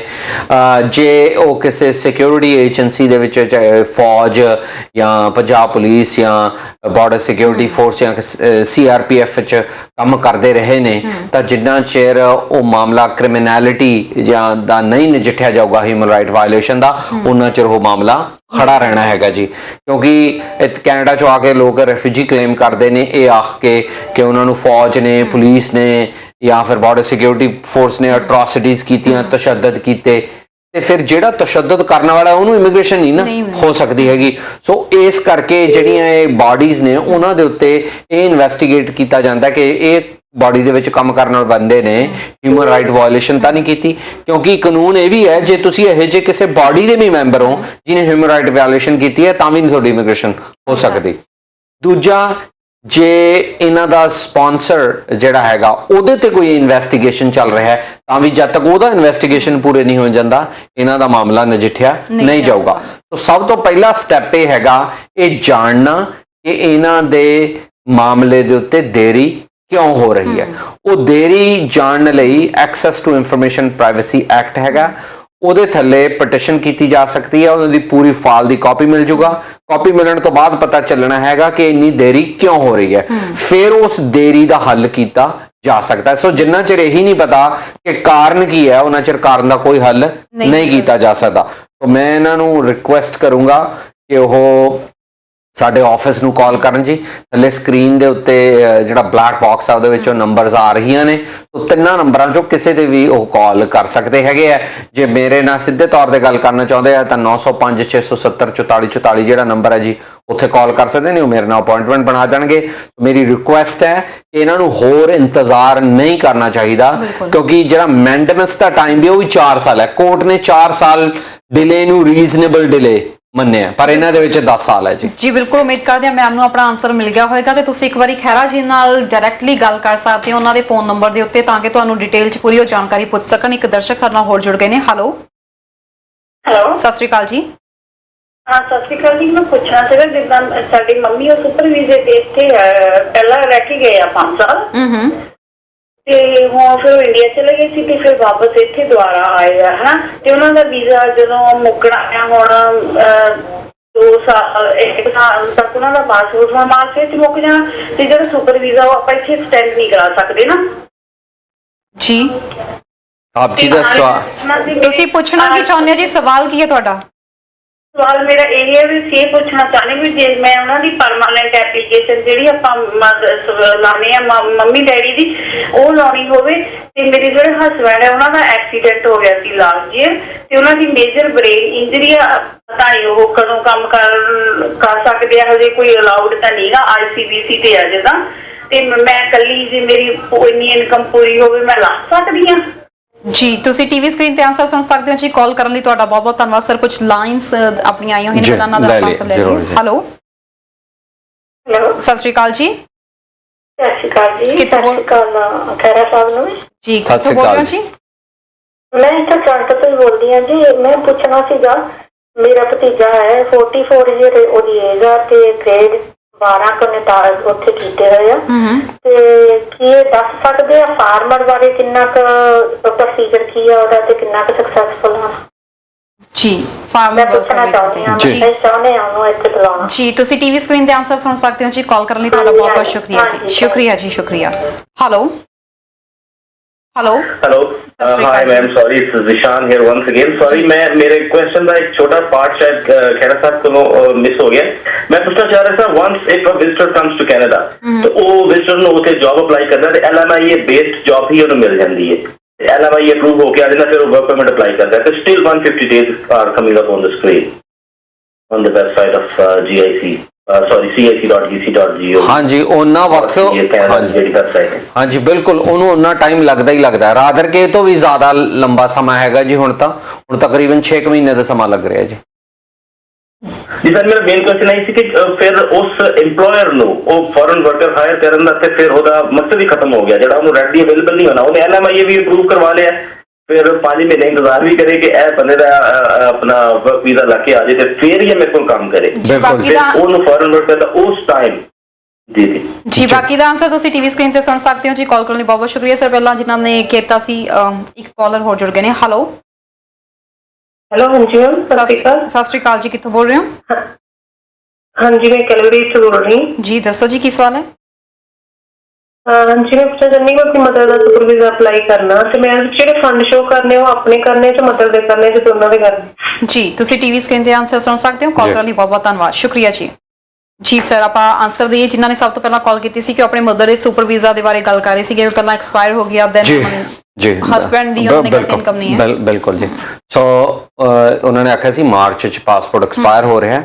ਸਭ ਤੋਂ ਪਹਿਲਾਂ ਤਾਂ ਜੀ ਉਹ ਆਪਣੇ ਪਾਸਪੋਰਟ ਨੂੰ ਰੀਨਿਊ ਕਰਾਉਣ, ਉਹ ਤੋਂ ਬਾਅਦ ਉਹਨਾਂ ਦੀ ਐਕਸਟੈਂਸ਼ਨ ਹੋ ਸਕਦੀ ਹੈ, ਤਾਂ ਹੀ ਉਹਨਾਂ ਦੇ ਮਾਪਿਓ ਇੱਥੇ ਹੋਰ ਲੰਬੇ ਸਮੇਂ ਲਈ ਰਹਿ ਸਕਦੇ ਆ। ਸੋ ਉਹਨੂੰ ਸਭ ਤੋਂ ਪਹਿਲਾਂ ਆਪਦਾ ਪਾਸਪੋਰਟ ਐਕਸਟੈਂਡ ਕਰਾਉਣਾ ਚਾਹੀਦਾ ਹੈ। ਉਸ ਤੋਂ ਬਾਅਦ ਉਹਨਾਂ ਦੀ ਐਕਸਟੈਂਸ਼ਨ ਹੈ ਜਿਹੜੀ ਸਟੇ ਦੀ ਹੋ ਸਕਦੀ ਹੈ। ਦੂਜੀ, ਉਹਨਾਂ ਨੇ ਦੱਸਿਆ ਕਿ ਉਹ ਪਹਿਲਾਂ ਰਹਿੰਦੇ ਸੀ, ਹੁਣ ਅਨਫੋਰਚੂਨੇਟਲੀ ਹਸਬੈਂਡ ਦਾ ਐਕਸੀਡੈਂਟ ਹੋ ਗਿਆ, ਬ੍ਰੇਨ ਇੰਜਰੀ ਹੋਇਆ ਹੈਗਾ। ਹਾਂਜੀ, ਇਹ ਸਾਰੀਆਂ ਕੰਪੈਸ਼ਨ ਦੀਆਂ ਸਰਕਮਸਟੈਂਸਸ ਨੇ ਅਨਫੋਰਚੂਨੇਟਲੀ, ਤੇ ਉਹ ਜ਼ਰੂਰ ਇਹਨਾਂ ਸਰਕਮਸਟੈਂਸਸ ਦੇ ਬਿਨਾਂ ਦੇ ਉੱਤੇ ਅਪਲਾਈ ਕਰ ਸਕਦੇ ਆ ਵਿਦਨ ਕੈਨੇਡਾ। ਤੇ ਦੂਜਾ, ਉਹ ਡਿਪੈਂਡ ਕਰੂਗਾ ਕਿ ਮਾਂ ਪਿਓ ਦੀ ਉਮਰ ਕਿੰਨੀ ਹੈ ਜੀ, ਉਹਨਾਂ ਦਾ ਬੈਲੈਂਸ ਆਫ ਫੈਮਿਲੀ, ਬਾਕੀ ਭੈਣ ਭਾਈ ਕਿੱਥੇ ਰਹਿੰਦੇ ਆ, ਇਹਨਾਂ ਦੇ ਭੈਣ ਭਾਈ ਕਿੱਥੇ ਰਹਿੰਦੇ ਆ, ਇਹਨਾਂ ਦੇ ਬੱਚਿਆਂ ਦੀ ਉਮਰ ਕਿੰਨੀ ਹੈ, ਤੇ ਫਿਰ ਉਹਨਾਂ ਨੂੰ ਇਨਕਮ ਦੀ ਕੋਈ ਰਿਕੁਆਇਰਮੈਂਟ ਨਹੀਂ ਹੋਣੀ ਹੈਗੀ ਹੈ, ਤੇ ਉਹ within Canada humanitarian compassionate application ਕਰ ਸਕਦੇ ਆ। ਤੋ ਪਰ ਉਹਦੇ ਲਈ ਉਹਨਾਂ ਨੂੰ ਹੋਰ ਡਿਸਕਸ਼ਨ ਦੀ ਜ਼ਰੂਰਤ ਹੈ, ਕਿਉਂਕਿ ਆਪਾਂ ਨੂੰ ਕੇਸ ਦੇ ਪੂਰੇ ਫੈਕਟਸ ਨਹੀਂ ਪਤਾ ਹੈਗੇ। ਉਹ ਜ਼ਰੂਰ ਸਾਡੇ ਆਫਿਸ ਕਾਲ ਕਰਨ ਜੀ, ਉਸ ਤੋਂ ਬਾਅਦ ਉਹਨਾਂ ਨੂੰ ਐਪਰੋਪ੍ਰੀਏਟ ਸਲਾਹ ਜਿਹੜੀ ਦਿੱਤੀ ਜਾ ਸਕਦੀ ਹੈ। ਜੇ ਤੁਸੀਂ ਤੁਹਾਡਾ ਕੇਸ ਕੰਪੈਸ਼ਨ ਦੀਆਂ ਗਰਾਊਂਡਸ ਜਿਹਦੇ ਵਿੱਚ ਬੈਲੈਂਸ ਆਫ ਫੈਮਿਲੀ, ਏਜ ਤੇ ਦੂਜਾ ਬੱਚਿਆਂ ਦਾ ਬੈਸਟ ਇੰਟਰਸਟ, ਇਹ ਸਾਰੀਆਂ ਚੀਜ਼ਾਂ ਮੀਟ ਕਰਦੇ ਆ ਤਾਂ ਇਨਕਮ ਦੀ ਕੋਈ ਰਿਕੁਆਇਰਮੈਂਟ ਨਹੀਂ, ਵਿਦਨ ਕੈਨੇਡਾ ਵੀ ਐਪਲੀਕੇਸ਼ਨ ਕਰ ਸਕਦੇ ਆ ਜੀ। ਨੈਕਸਟ ਜੀ ਟੋਰਾਂਟੋ ਤੋਂ, ਜਿਨ੍ਹਾਂ ਨੇ ਕਿਹਾ ਸੀ ਭਤੀਜਾ 44 ਸਾਲ ਦਾ ਫਾਰਮ ਵਰਕਰ ਵੀਜ਼ਾ ਦੇ ਬਾਰੇ ਜਾਣਨਾ ਚਾਹੁੰਦੇ ਸੀ। ਜੀ, ਸੋ ਜਿਹੜਾ ਨਾਲ ਉਹਨਾਂ ਦਾ ਰੈਲੇਵੈਂਟ ਕੁਐਸਚਨ ਸੀ ਕਿ ਸਕਸੈਸ ਕੀ ਹੈਗਾ। ਸੋ ਇਮੀਗ੍ਰੇਸ਼ਨ 'ਚ ਕੋਈ ਪਰਸੈਂਟੇਜ ਨਹੀਂ ਹੁੰਦਾ, ਜਾਂ ਹਾਂ ਹੁੰਦੀ ਹੈ ਤੇ ਨਾ ਹੁੰਦੀ ਹੈ ਜੀ, ਬਿਕੋਜ਼ ਫੈਸਲਾ ਹਾਂ 'ਚ ਹੋਊਗਾ ਜਾਂ ਫੈਸਲਾ ਨਾ 'ਚ ਹੋਊਗਾ। ਅੱਧੀ ਹਾਂ ਜਾਂ ਅੱਧੀ ਨਾ ਤਾਂ ਹੋ ਨਹੀਂ ਸਕਦੀ ਹੈਗੀ ਹੈ। ਸਭ ਤੋਂ ਪਹਿਲੀ ਰਿਕੁਆਇਰਮੈਂਟ ਹੈ ਕਿ ਜਿਹੜਾ ਇੰਡੀਵਿਜੂਅਲ ਉਹ ਗ੍ਰੇਡ 12 ਪੜ੍ਹਿਆ ਹੋਵੇ ਜੀ। ਦੂਜਾ, ਉਹਦਾ ਫਾਰਮ ਵਰਕਰ ਦਾ ਐਕਸਪੀਰੀਅੰਸ ਹੋਵੇ, ਤੇ ਜੇ ਉਹਨੇ ਪਰਮਾਨੈਂਟ ਹੋਣਾ ਤਾਂ ਘੱਟੋ ਘੱਟ 4 ਬੈਂਡ ਉਹਨੂੰ ਅੰਗਰੇਜ਼ੀ 'ਚ ਹੋਣੇ ਚਾਹੀਦੇ ਨੇ। ਇਹ ਵੀ ਪ੍ਰਿੰਸ ਐਡਵਰਡ ਆਈਲੈਂਡ ਦੇ ਵਿੱਚ ਪ੍ਰੋਗਰਾਮ ਹੈਗਾ। ਅਦਰਵਾਈਜ਼ ਕਈ ਪ੍ਰੋਵਿੰਸਸ ਨੇ ਜਿੱਥੇ ਤੁਹਾਨੂੰ 5 ਬੈਂਡ ਚਾਹੀਦੇ ਹੋਣਗੇ, ਤਾਂ ਅੰਗਰੇਜ਼ੀ ਆਉਣੀ ਵੀ ਅਤਿਅੰਤ ਜ਼ਰੂਰੀ ਹੈ। ਜੋ ਫਾਰਮ ਵਰਕਰ ਦਾ ਸਿਰਫ ਕੰਮ ਕਰਨਾ ਆਉਣਾ ਚਾਹੁੰਦੇ ਆ, ਫਿਰ ਅੰਗਰੇਜ਼ੀ ਦੀ ਕੋਈ ਰਿਕੁਆਇਰਮੈਂਟ ਨਹੀਂ ਹੈਗੀ ਹੈ ਜੀ। ਇਹਦੇ ਬਾਰੇ ਗੱਲ ਕਰਾਂਗੇ। ਇੱਕ ਦਰਸ਼ਕ ਹੋਰ ਜੁੜ ਗਏ ਨੇ। ਹੈਲੋ ਹੈਲੋ, ਹਾਂਜੀ ਤਰਨਜੀਤ ਜੀ, ਸਤਿ ਸ਼੍ਰੀ ਅਕਾਲ ਜੀ। ਕਿੱਥੋਂ ਬੋਲ ਰਹੇ ਹੋ? ਹਾਂਜੀ, ਸਤਿ ਸ਼੍ਰੀ ਅਕਾਲ। ਮੈਂ ਤਾਂ ਬ੍ਰੈਂਪਟਨ ਤੋਂ ਬੋਲਦੀ ਹਾਂ ਜੀ। ਕੀ ਸਵਾਲ ਹੈ ਜੀ ਤੁਹਾਡਾ? ਮੈਂ ਗੁਰਪ੍ਰੀਤ ਸਰ ਨੂੰ ਪੁੱਛਣਾ ਸੀ ਜੀ। ਮੈਂ ਜਨਵਰੀ 'ਚ ਐਜ਼ ਵਿਜ਼ਟਰ ਆਈ ਸੀ ਜੀ, ਤੇ ਫਿਰ ਮੈਂ ਵੀਜ਼ਾ ਐਕਸਟੈਂਡ ਕਰਨ ਲਈ ਨਾ ਜੂਨ ਦੇ ਵਿੱਚ ਐਪਲੀਕੇਸ਼ਨ ਦਿੱਤੀ ਸੀ, ਪਰ ਮੇਰਾ ਹਜੇ ਤੱਕ ਵੀ ਕੁਝ ਨਹੀਂ ਪਤਾ ਲੱਗਿਆ, ਕੁਝ ਵੀਜ਼ਾ ਐਕਸਟੈਂਡ ਨਹੀਂ ਹੋਇਆ, ਨਾ ਕੋਈ ਮੈਨੂੰ ਹਜੇ ਕੋਈ ਇਨਫੋਰਮੇਸ਼ਨ ਮਿਲੀ ਹੈ। ਆਪ ਜੀ ਨੇ ਆਨਲਾਈਨ ਅਪਲਾਈ ਕੀਤੀ ਸੀ ਜਾਂ ਪੇਪਰ ਐਪਲੀਕੇਸ਼ਨ ਅਪਲਾਈ ਕੀਤਾ ਸੀ ਜੀ? हाँ जी ऑनलाइन की थी जी। ਐਕਨੋਲਜਮੈਂਟ ਨਾ ਰਾਈਟ ਵੇ ਨਾਲ ਦੀ ਨਾਲ ਆ ਗਿਆ ਹੋਣਾ ਜੀ ਅਪਲਾਈ ਕਰਨ ਸਾਰ। ਉਹ ਐਕਚੁਅਲੀ ਨਾ ਇੱਥੇ ਇੱਕ ਬੀਨਾ ਵਾ ਉਹਨਾਂ ਤੋਂ ਕਰਵਾਈ ਸੀ। ਜੀ ਪਰ ਤੁਹਾਨੂੰ ਕੋਈ ਐਕਨੋਲਜਮੈਂਟ ਆਈ ਸਾਨੂੰ ਨੇ ਕੋਈ ਵੀ ਕੁਛ ਵੀ ਦਿੱਤਾ ਉਹਨਾਂ ਨੇ ਹੱਲੇ। ਹਾਂਜੀ ਉਹ ਲੀਗਲ ਕਾਉਂਸਲ ਹੈ ਜਦੋਂ ਲੀਗਲ ਕਾਉਂਸਲ ਹੈ ਜਾਂ ਉਹ ਕਮਿਊਨਿਟੀ ਸਰਵਿਸ 'ਚ ਕੰਮ ਕਰਦੇ ਸੀ? ਉਹ ਸਰ ਮੈਨੂੰ ਪਤਾ ਨਹੀਂ ਹੈ ਇਹਨਾਂ ਦਾ। ਹਾਂਜੀ ਸੋ ਇਹਦੇ ਸਭ ਤੋਂ ਜੇ ਆਨਲਾਈਨ ਐਪਲੀਕੇਸ਼ਨ ਕੀਤੀ ਹੈ ਜੀ ਤਾਂ ਨਾਲ ਦੀ ਨਾਲ ਐਕਨੋਲਜਮੈਂਟ ਆਉਣਾ ਚਾਹੀਦਾ ਹੈ। ਜੇ ਐਕਨੋਲਜਮੈਂਟ ਨਹੀਂ ਆਇਆ ਇਹਦਾ ਮਤਲਬ ਤੁਹਾਡੀ ਅਰਜ਼ੀ ਨਹੀਂ ਹੋਈ ਹੈਗੀ ਹੈ। ਸੋ ਸਭ ਤੋਂ ਪਹਿਲਾਂ ਤਾਂ ਇਹ ਜਾਣਨਾ ਜ਼ਰੂਰੀ ਹੈ ਤੇ ਦੂਜਾ ਉਹ ਕਿਹੜੀ ਈਮੇਲ ਦਿੱਤੀ ਗਈ ਸੀ ਜਿਹਦੇ ਤੇ ਉਹ ਅਰਜ਼ੀ ਕਰਨ ਵੇਲੇ, ਸੋ ਉਸੇ ਈਮੇਲ ਤੇ ਉਹਦਾ ਜਵਾਬ ਆਉਣਾ ਹੈਗਾ। ਤੇ ਦੂਜਾ ਕਈ ਵਾਰੀ ਉਹਨਾਂ ਨੇ ਈਮੇਲ ਤਾਂ ਮੇਰੀ ਬੇਟੀ ਦੀ ਦਿੱਤੀ ਸੀ ਤੇ ਪਰ ਉਹਨਾਂ ਨੂੰ ਹਜੇ ਤੱਕ ਕੋਈ ਨਹੀਂ, ਉਹ ਸਾਨੂੰ ਇਹੀ ਕਹਿ ਦਿੰਦੇ ਨੇ ਜਦੋਂ ਵੀ ਪੁੱਛਦੇ ਆ ਕਹਿੰਦੇ ਵੀ ਤੁਹਾਨੂੰ ਮੇਲ ਉਹਨਾਂ ਦੀ ਆਊਗੀ। ਹਾਂਜੀ ਸੋ ਮੇਲ ਜਦੋਂ ਹੀ ਅਰਜ਼ੀ ਕੀਤੀ ਸੀ ਉਸੇ ਵੇਲੇ ਹੀ ਮੇਲ ਆਉਣੀ ਚਾਹੀਦੀ ਸੀ। ਸੋ ਉੱਥੋਂ ਜਾਂ ਤਾਂ ਤੁਹਾਡੀ ਜਿਹੜੀ ਅਰਜ਼ੀ ਆ ਉਹ ਟਰਾਂਸਮਿਟ ਨਹੀਂ ਹੋਈ ਹੈਗੀ ਤੇ ਜਾਂ ਫਿਰ ਅਰਜ਼ੀ ਕੀਤੀ ਨਹੀਂ ਗਈ। ਤੁਸੀਂ ਸਾਡੇ ਆਫਿਸ ਨੂੰ ਸੰਪਰਕ ਕਰ ਲਓ ਬਿਕੋਜ਼ ਮੈਂ ਤੁਹਾਡੀ ਇਨਫੋਰਮੇਸ਼ਨ ਪਬਲਿਕ ਨਹੀਂ ਕਰਨਾ ਚਾਹੁੰਦਾ, ਇਸ ਕਰਕੇ ਮੈਂ ਤੁਹਾਨੂੰ ਹੋਰ ਸਵਾਲ ਨਹੀਂ ਪੁੱਛੂੰਗਾ ਇਹ ਮਾਮਲੇ ਦੇ। ਜੀ ਬਹੁਤ ਬਹੁਤ ਸ਼ੁਕਰੀਆ ਜੀ ਕਾਲ ਕਰਨ ਲਈ। ਕੋਈ ਐਵੇਂ ਦੇ ਪੇਚੀਦਾ ਕੇਸਿਸ ਹੈਗਾ ਤੁਸੀਂ ਪ੍ਰੋਗਰਾਮ ਖਤਮ ਹੋਣ ਤੋਂ ਬਾਅਦ ਮਿਸਟਰ ਖੈਰਾ ਨੂੰ ਉਹਨਾਂ ਦੇ ਆਫਿਸ ਦੇ ਵਿੱਚ ਕਾਲ ਕਰਕੇ ਅਪਾਇੰਟਮੈਂਟ ਬਣਵਾ ਸਕਦੇ ਹੋ। ਸਰ ਵਿਸ਼ਾਲ ਦਾ ਲਾਸਟ ਕੁਐਸਚਨ ਸੀ ਕਿ 150 ਡੇਜ਼ ਜਿਹੜੇ ਆ ਰਹਿੰਦੇ ਆ ਤੇ ਇਸ ਦੇ ਬਾਵਜੂਦ ਵੀ ਜੇ EMPLOYMENT ਦੀ ਜਿਹੜੀ ਆ ਉਹ ਤਾਂ ਪੂਰੀ ਖਤਮ ਹੀ ਹੋ ਜਾਂਦੀ ਹੈ ਵੈਲਿਡਿਟੀ। ਬਿਲਕੁਲ ਜੀ। ਸੋ ਜਿਹੜਾ ਇਹ ਮੁਸ਼ਕਲ ਹੈ ਇਹ ਕੈਨੇਡੀਅਨ EMPLOYERS ਨੂੰ ਬਹੁਤ ਲੰਬੇ ਸਮੇਂ ਤੋਂ ਆ ਰਹੀ ਹੈਗੀ ਹੈ, ਪਰ ਇਹਦੇ ਨਾਲ ਕਿਉਂਕਿ ਇੱਥੇ ਦੋ ਡਿਫਰੈਂਟ ਏਜੰਸੀਜ਼ ਇਨਵੋਲਵਡ ਨੇ। LMIA ਦੇਣ ਦਾ ਕੰਮ ਇਮੀਗ੍ਰੇਸ਼ਨ ਦਾ ਨਹੀਂ ਹੈਗਾ ਜੀ, LMIA ਦੇਣ ਦਾ ਕੰਮ ਹੈ ਜਿਹੜਾ ਉਹ ਹਿਊਮਨ ਰਿਸੋਰਸਿਸ ਦਾ, ਸਰਵਿਸ ਕੈਨੇਡਾ ਦਾ ਹੈਗਾ। ਤੇ ਸਰਵਿਸ ਕੈਨੇਡਾ ਦਾ ਮੈਂਡੇਟ EMPLOYER ਵਾਲੇ ਹੈ ਕਿ ਦੇਖ ਕੇ ਕਿ ਕੈਨੇਡੀਅਨ ਸਿਟੀਜ਼ਨ ਜਾਂ ਪਰਮਨੈਂਟ ਰੈਜ਼ੀਡੈਂਟ ਉਹ ਪੋਜੀਸ਼ਨ ਤੇ ਕੰਮ ਕਰਨ ਨੂੰ ਨਹੀਂ ਤਾਂ ਹੀ ਉਹਨੂੰ ਮਨਜ਼ੂਰੀ ਦਿੱਤੀ ਜਾਵੇ। ਤੇ ਦੂਜੇ ਪਾਸੇ ਜਦੋਂ ਵਰਕ ਪਰਮਿਟ ਹੈ ਜੀ ਉਹ ਇਮੀਗ੍ਰੇਸ਼ਨ ਦਾ ਮਾਮਲਾ, ਉਹਦਾ ਨਾਲ ਸਰਵਿਸ ਕੈਨੇਡਾ ਦਾ ਕੋਈ ਸੰਬੰਧ ਨਹੀਂ। ਤਾਂ ਇਮੀਗ੍ਰੇਸ਼ਨ ਨੇ ਦੇਖਣਾ ਕਿ ਇਹ ਬੰਦਾ ਕੰਮ ਕਰਨ ਦੀ ਕਾਬਲੀਅਤ ਰੱਖਦਾ ਕਿ LMIA ਦੀਆਂ ਰਿਕੁਆਇਰਮੈਂਟ ਪੂਰੀਆਂ ਕਰਦਾ ਤਾਂ ਹੀ ਉਹਨੂੰ ਵਰਕ ਪਰਮਿਟ ਦਿੱਤਾ ਜਾਵੇ। ਪਰ ਉਹਦੇ ਨਾਲ ਜਿਹੜਾ EMPLOYER ਹੈ ਉਹਨੂੰ ਤਾਂ ਇਹ ਆਲਰੇਡੀ ਦੀ ਗੱਲ ਦੀ ਜਾਣਕਾਰੀ ਹੁੰਦੀ ਹੈ ਕਿ ਬਿਨਾਂ ਉਹ ਜਿੰਨਾ ਚਿਰ ਇਜਾਜ਼ਤ ਨਹੀਂ ਉਹ ਕੰਮ ਤੇ ਨਹੀਂ ਰੱਖਦਾ। ਸੋ ਉਹਨਾਂ ਕੁ ਰਿਸਕ ਚੱਕ ਕੇ ਹੀ ਉਹਨੂੰ ਕੰਮ ਤੇ ਰੱਖਦਾ ਕਿ ਜਦੋਂ ਵਰਕ ਪਰਮਿਟ ਮਿਲੂਗਾ ਉਦੋਂ ਹੀ ਉਹ ਕੰਮ ਕਰ ਸਕਦਾ ਹੈਗਾ। ਜੀ ਬਿਲਕੁਲ। ਇਹ ਲਾਸਟ ਕਾਲ ਅਸੀਂ ਪ੍ਰੋਗਰਾਮ ਦੀ ਲੈ ਰਹੇ ਹਾਂ ਤੇ ਇਸ ਤੋਂ ਬਾਅਦ ਪ੍ਰੋਗਰਾਮ ਦੀ ਸਮਾਪਤੀ ਵਾਲਾ ਹੈ। ਹੈਲੋ ਤਰਨਜੀਤ ਆਪਣੇ ਖੈਰਾ ਸਾਹਿਬ ਨੇ ਹੁਣੇ ਗੱਲ ਕੀਤੀ ਸੀ ਫਾਰਮਿੰਗ ਵਾਲੇ ਫੀਲਡ ਦੀ। ਜੀ ਫਾਰਮਿੰਗ ਵਾਲੇ ਫੀਲਡ ਲਈ ਰਿਕੁਆਇਰਮੈਂਟ ਪਲੀਜ਼ ਦੱਸ ਸਕਦੇ ਹੋ ਕੀ ਹੁੰਦੀਆਂ? ਜੀ ਉਹਨਾਂ ਨੇ ਸ਼ਾਇਦ ਦੱਸਿਆ ਵੀ ਸੀ ਨਾਲ ਦੀ ਨਾਲ ਰਿਕੁਆਇਰਮੈਂਟਸ, ਪਰ ਤੁਸੀਂ ਟੀਵੀ ਸਕਰੀਨ ਤੇ ਆਨਸਰ ਕਰ ਸਕਦੇ ਹੋ। ਕਾਲ ਕਰਨ ਲਈ ਬਹੁਤ ਬਹੁਤ ਸ਼ੁਕਰੀਆ। ਹਾਂਜੀ ਮੈਂ ਫਿਰ ਤੋਂ ਦੁਹਰਾ ਦੇਣਾ ਜੀ, ਗ੍ਰੇਡ 12 ਪੜ੍ਹੇ ਹੋਣੇ ਚਾਹੀਦੇ ਆ ਜੀ। ਇਹਦੇ ਨਾਲ 2 ਸਾਲ ਦਾ ਘੱਟੋ ਘੱਟ ਉਹਨਾਂ ਦਾ ਖੇਤੀ ਦਾ ਐਕਸਪੀਰੀਅੰਸ ਹੋਣਾ ਚਾਹੀਦਾ। ਤੇ ਜੇ ਉਹਨਾਂ ਨੇ ਪਰਮਾਨੈਂਟ ਹੋਣਾ ਹੈ ਤਾਂ ਘੱਟੋ ਘੱਟ 4 ਬੈਂਡ ਉਹਨਾਂ ਨੂੰ ਚਾਹੀਦੇ ਨੇ ਜਿਹੜੇ ਕਿ ਪ੍ਰਿੰਸ ਐਡਵਰਡ ਆਈਲੈਂਡ ਦਾ ਪ੍ਰੋਗਰਾਮ ਹੈ, ਅਦਰਵਾਈਜ਼ 5 ਬੈਂਡ ਚਾਹੀਦੇ ਨੇ। ਜੇ ਉਹਨਾਂ ਨੇ ਕੰਮ ਕਰਨਾ ਹੋਣਾ ਹੈ ਇਕੱਲਾ ਫਾਰਮ ਵਰਕਰ ਦੇ ਤੌਰ ਤੇ ਪਰਮਾਨੈਂਟ ਨਹੀਂ ਹੋਣਾ, ਫਿਰ ਅੰਗਰੇਜ਼ੀ ਦੀ ਕੋਈ ਰਿਕੁਆਇਰਮੈਂਟ ਨਹੀਂ ਹੈਗੀ ਹੈ ਜੀ। ਮਤਲਬ ਕਿ ਬੈਕ ਤੋਂ ਹੀ ਤੁਹਾਨੂੰ ਫਿਰ ਇੰਗਲਿਸ਼ ਦੀ ਅਜੇ ਰਿਕੁਆਇਰਮੈਂਟ ਨਹੀਂ ਹੈਗੀ, ਜਦੋਂ ਤੁਸੀਂ PR ਲੈਣੀ ਆ ਉਸ ਟਾਈਮ ਤੁਹਾਨੂੰ ਰਿਕੁਆਇਰਮੈਂਟ ਹੋਏਗੀ। ਬਿਲਕੁਲ ਜੀ, ਕਿਉਂਕਿ ਉਹ ਤੋਂ ਬਿਨਾਂ ਤੁਹਾਨੂੰ ਇਮੀਗ੍ਰੇਸ਼ਨ ਨਹੀਂ ਮਿਲੂਗਾ। ਕਿ ਲੈਂਗੁਏਜ ਐਬਿਲਿਟੀ ਨਹੀਂ, ਇਹਦਾ ਮਤਲਬ ਤੁਸੀਂ ਐਸਟੈਬਲਿਸ਼ ਨਹੀਂ ਹੋ ਪਾਓਗੇ ਕੈਨੇਡੀਅਨ ਇਕਨੋਮੀ ਦੇ ਵਿੱਚ। ਸਰ ਇਹਦੇ ਵਿੱਚ ਇਹ ਤਾਂ ਨਹੀਂ ਕੋਈ ਏਜ ਲਿਮਿਟ ਵਗੈਰਾ ਤਾਂ ਨਹੀਂ ਹੋ ਸਕਦੀ? ਨਹੀਂ ਜੀ, ਰਿਟਾਇਰਮੈਂਟ ਏਜ ਤੱਕ ਕੋਈ ਵੀ ਕਰ ਸਕਦਾ ਹੈਗਾ ਜੀ। ਜੀ ਬਿਲਕੁਲ। ਆਪਾਂ ਆਪਣੇ ਵਾਪਸ ਟੌਪਿਕ ਦੇ ਉੱਤੇ ਆਈਏ, ਜਿਹੜਾ ਡੂਅਲ ਇੰਟੈਂਟ ਦੀ ਗੱਲ ਹੋ ਰਹੀ ਸੀ ਤੇ ਇਹਦੇ ਵਿੱਚ ਤੁਸੀਂ ਦੱਸੀਆਂ ਨੇ ਸਾਰੀਆਂ ਕੀ ਕੰਡੀਸ਼ਨਸ ਹੋ ਸਕਦੀਆਂ ਨੇ, ਤੇ ਇਸ ਤੋਂ ਇਲਾਵਾ ਕੋਈ ਆਪਾਂ ਕੁਝ ਇਹਦੇ ਬਾਰੇ ਦੱਸਣਾ ਚਾਹੀਏ? ਬਿਲਕੁਲ ਤਰਨ ਸਰ, ਸਭ ਤੋਂ ਇੰਪੋਰਟੈਂਟ ਜਿਹੜੀ ਗੱਲ ਹੈਗੀ ਹੈ ਜੀ ਉਹ ਇਹ ਹੈਗੀ ਹੈ ਜਦੋਂ ਦੀ ਅਨਾਉਂਸਮੈਂਟ ਕੀਤਾ ਹੈਗਾ ਗਵਰਨਮੈਂਟ ਨੇ, ਸਾਨੂੰ ਵੀ ਬਹੁਤ ਸਾਰੀਆਂ ਕਾਲਾਂ ਆਈਆਂ ਨੇ ਤੇ ਕਈ ਇੰਡੀਵਿਜੂਅਲਸ ਨੇ ਆਪੇ ਅਰਜ਼ੀਆਂ ਵੀ ਕਰਨੀਆਂ ਸ਼ੁਰੂ ਕਰਤੀਆਂ, ਪਰ ਉਹਦੇ ਨਾਲ ਤੁਸੀਂ ਆਪਣਾ ਫਾਇਦਾ ਕਰਨ ਦੀ ਬਜਾਏ ਤਾਂ ਨੁਕਸਾਨ ਵੀ ਕਰ ਸਕਦੇ ਹੋ। ਤੁਸੀਂ ਇਹੀ ਜੀ ਜਾਣਕਾਰੀ ਜੇ ਕੋਈ ਪ੍ਰੋਵਾਈਡ ਕਰਤੀ ਜਿਹੜੀ ਕਿ ਤੁਹਾਡੇ ਇੰਟੈਂਟ ਨੂੰ ਕੁਐਸਚਨੇਬਲ ਬਣਾਉਂਦੀ ਹੈ ਤਾਂ ਤੁਹਾਡੇ ਜਿਹੜਾ ਵਿਆਹ ਦਾ ਕੇਸ ਆ ਉਹ ਤੇ ਵੀ ਅਸਰ ਪਾਊਗੀ, ਕਿਉਂਕਿ ਉਹ ਵੀ ਇੰਟੈਂਟ ਬੇਸਡ ਹੈ। ਉਹਦਾ ਉੱਥੇ ਇੰਟੈਂਟ ਹੈਗਾ ਕਿ ਵਿਆਹ ਦਾ ਪਰਪਸ ਇਮੀਗ੍ਰੇਸ਼ਨ ਨਹੀਂ ਹੋਣਾ ਚਾਹੀਦਾ ਤੇ ਵਿਆਹ ਜੈਨੂਇਨ ਹੋਣਾ ਚਾਹੀਦਾ। ਇੱਥੇ ਤੁਸੀਂ ਇੰਟੈਂਟ ਪ੍ਰੂਵ ਕਰ ਰਹੇ ਹੋ ਕਿ ਤੁਹਾਡੀਆਂ ਟਾਈਜ਼ ਹੈਗੀਆਂ ਨੇ ਤੇ ਦੂਜੇ ਪਾਸੇ ਤੁਸੀਂ ਵਾਪਸ ਵੀ ਜਾਓਗੇ ਜੇ ਕੇਸ ਫੇਲ ਹੋ ਗਿਆ। ਸੋ ਜਦੋਂ ਇਹ ਸਿਚੁਏਸ਼ਨ ਆਉਂਦੀ ਹੈ ਕੇਸ ਫੇਲ ਹੋਣ ਦੀ, ਜੇ ਤੁਸੀਂ ਉੱਥੇ ਕੋਈ ਆਪਣਾ ਪਲਾਨ ਨਹੀਂ ਦਿੱਤਾ ਹੈਗਾ ਤੇ ਦੂਜੇ ਪਾਸੇ ਤੁਸੀਂ ਪ੍ਰੂਵ ਨਹੀਂ ਕਰ ਪਾਏ ਕਿਉਂਕਿ ਤੁਹਾਡਾ ਕੇਸ ਜਿਹੜਾ ਰਿਫਿਊਜ਼ ਕਿਉਂ ਨਹੀਂ ਹੋਊਗਾ, ਤਾਂ ਫਿਰ ਤੁਹਾਡੇ ਦੂਜੇ ਕੇਸ ਤੇ ਵੀ ਮੁੱਦੇ ਆ ਸਕਦੇ ਹੈਗੇ। ਸੋ ਆਲਵੇਜ਼ ਜਦੋਂ ਤੁਸੀਂ ਅਪਲਾਈ ਕਰਨਾ ਹੈਗਾ, ਜੇ ਤੁਸੀਂ ਵਿਆਹ ਦਾ ਕੇਸ ਅਪਲਾਈ ਕੀਤਾ ਹੋਇਆ ਤਾਂ ਇੱਕ ਕੰਪੀਟੈਂਟ ਕਾਉਂਸਲ ਦੀ ਸਲਾਹ ਲੈ ਕੇ ਕਰੋ। ਇਹੋ ਜਿਹੇ ਇੰਡੀਵਿਜੂਅਲ ਦੀ ਸਲਾਹ ਲੈ ਕੇ ਨਾ ਕਰੋ ਜਾਂ ਆਪੇ ਨਾ ਕਰੋ ਜਿਹਨੂੰ ਇਹ ਪਤਾ ਹੈ ਕਿ ਆਹ 4 ਲਾਈਨਾਂ ਲਿਖਣੀਆਂ ਤੇ ਕੰਮ ਹੋ ਜਾਣਾ। ਏਦਾਂ ਬਿਲਕੁਲ ਵੀ ਨਹੀਂ ਹੋਊਗਾ। ਕਿਉਂਕਿ ਜਿਹੜਾ ਇੰਟੈਂਟ ਹੈਗਾ ਜਾਂ ਪਲਾਨ ਹੈ ਉਹ ਬਹੁਤ ਇਲੈਬੋਰੇਟ ਹੋਣ ਦੀ ਜ਼ਰੂਰਤ ਹੈ ਤਾਂ ਕਿ ਜਿਹੜਾ ਦੂਜਾ ਬੰਦਾ ਉਹਨੂੰ ਪੜ੍ਹ ਰਿਹਾ ਜਾਂ ਸੁਣ ਰਿਹਾ ਉਹਨੂੰ ਇਹ ਲੱਗੇ ਕਿ ਰੀਜ਼ਨੇਬਲ ਹੈਗਾ। ਜੇ ਉਹਨੂੰ ਨਹੀਂ ਲੱਗੂਗਾ ਇਹ ਰੀਜ਼ਨੇਬਲ ਹੈ ਤਾਂ ਉਹ ਰਿਫਿਊਜ਼ ਕਰ ਸਕਦਾ ਹੈ, ਕਿਉਂਕਿ ਇੱਥੇ ਕੋਈ ਜਿਹੜਾ ਸਬੂਤ ਹੈ ਪਲਾਨ ਦੇ ਵਿੱਚੋਂ ਉਹ ਕੋਈ ਸਾਹਮਣੇ ਤਾਂ ਪਈ ਚੀਜ਼ ਨਹੀਂ, ਤੁਸੀਂ ਆਪਣੀ ਪਲਾਨ ਦੱਸਣੀ ਹੈ। ਜਿੰਨਾ ਚਿਰ ਪਲਾਨ ਨੂੰ ਤੁਸੀਂ ਸਿਗਨੀਫੀਕੈਂਟਲੀ ਇਨਫੋਰਮ ਦੂਜੇ ਬੰਦੇ ਨੂੰ ਨਹੀਂ ਕਰ ਸਕਦੇ ਤੇ ਉਹਨੂੰ ਇਹ ਤੁਸੀਂ ਆਪਦਾ ਓਨਸ ਹੈ ਜਿਹੜਾ ਮੀਟ ਨਹੀਂ ਕਰਦੇ ਕਿ ਜੇ ਕੇਸ ਰਿਫਿਊਜ਼ ਹੋ ਗਿਆ ਤਾਂ ਮੈਂ ਵਾਪਸ ਜਾਣਾ ਤੇ ਕਿਵੇਂ। ਸਰ ਇਹਦੇ ਲਈ ਵੀ ਵੱਧ ਤੋਂ ਵੱਧ ਸਬੂਤ ਲਗਾਉਣੇ ਹੋਣੇ ਆ। ਇਹਦੇ ਵਿੱਚ ਕੋਈ ਇਹ ਤਾਂ ਨਹੀਂ ਹੈ ਕਿ ਤੁਹਾਨੂੰ ਆਨਲਾਈਨ ਹੀ ਐਪਲੀਕੇਸ਼ਨ ਲਗਾਉਣੀ ਪਏਗੀ, ਕਿਉਂਕਿ ਆਨਲਾਈਨ ਜੇ ਐਪਲੀਕੇਸ਼ਨ ਲਗਾਉਂਦੇ ਆ ਤਾਂ ਆਬਵੀਅਸ ਉਹਦੇ ਵਿੱਚ ਕਾਲਮਸ ਬਹੁਤ ਘੱਟ ਹੋਣਗੇ।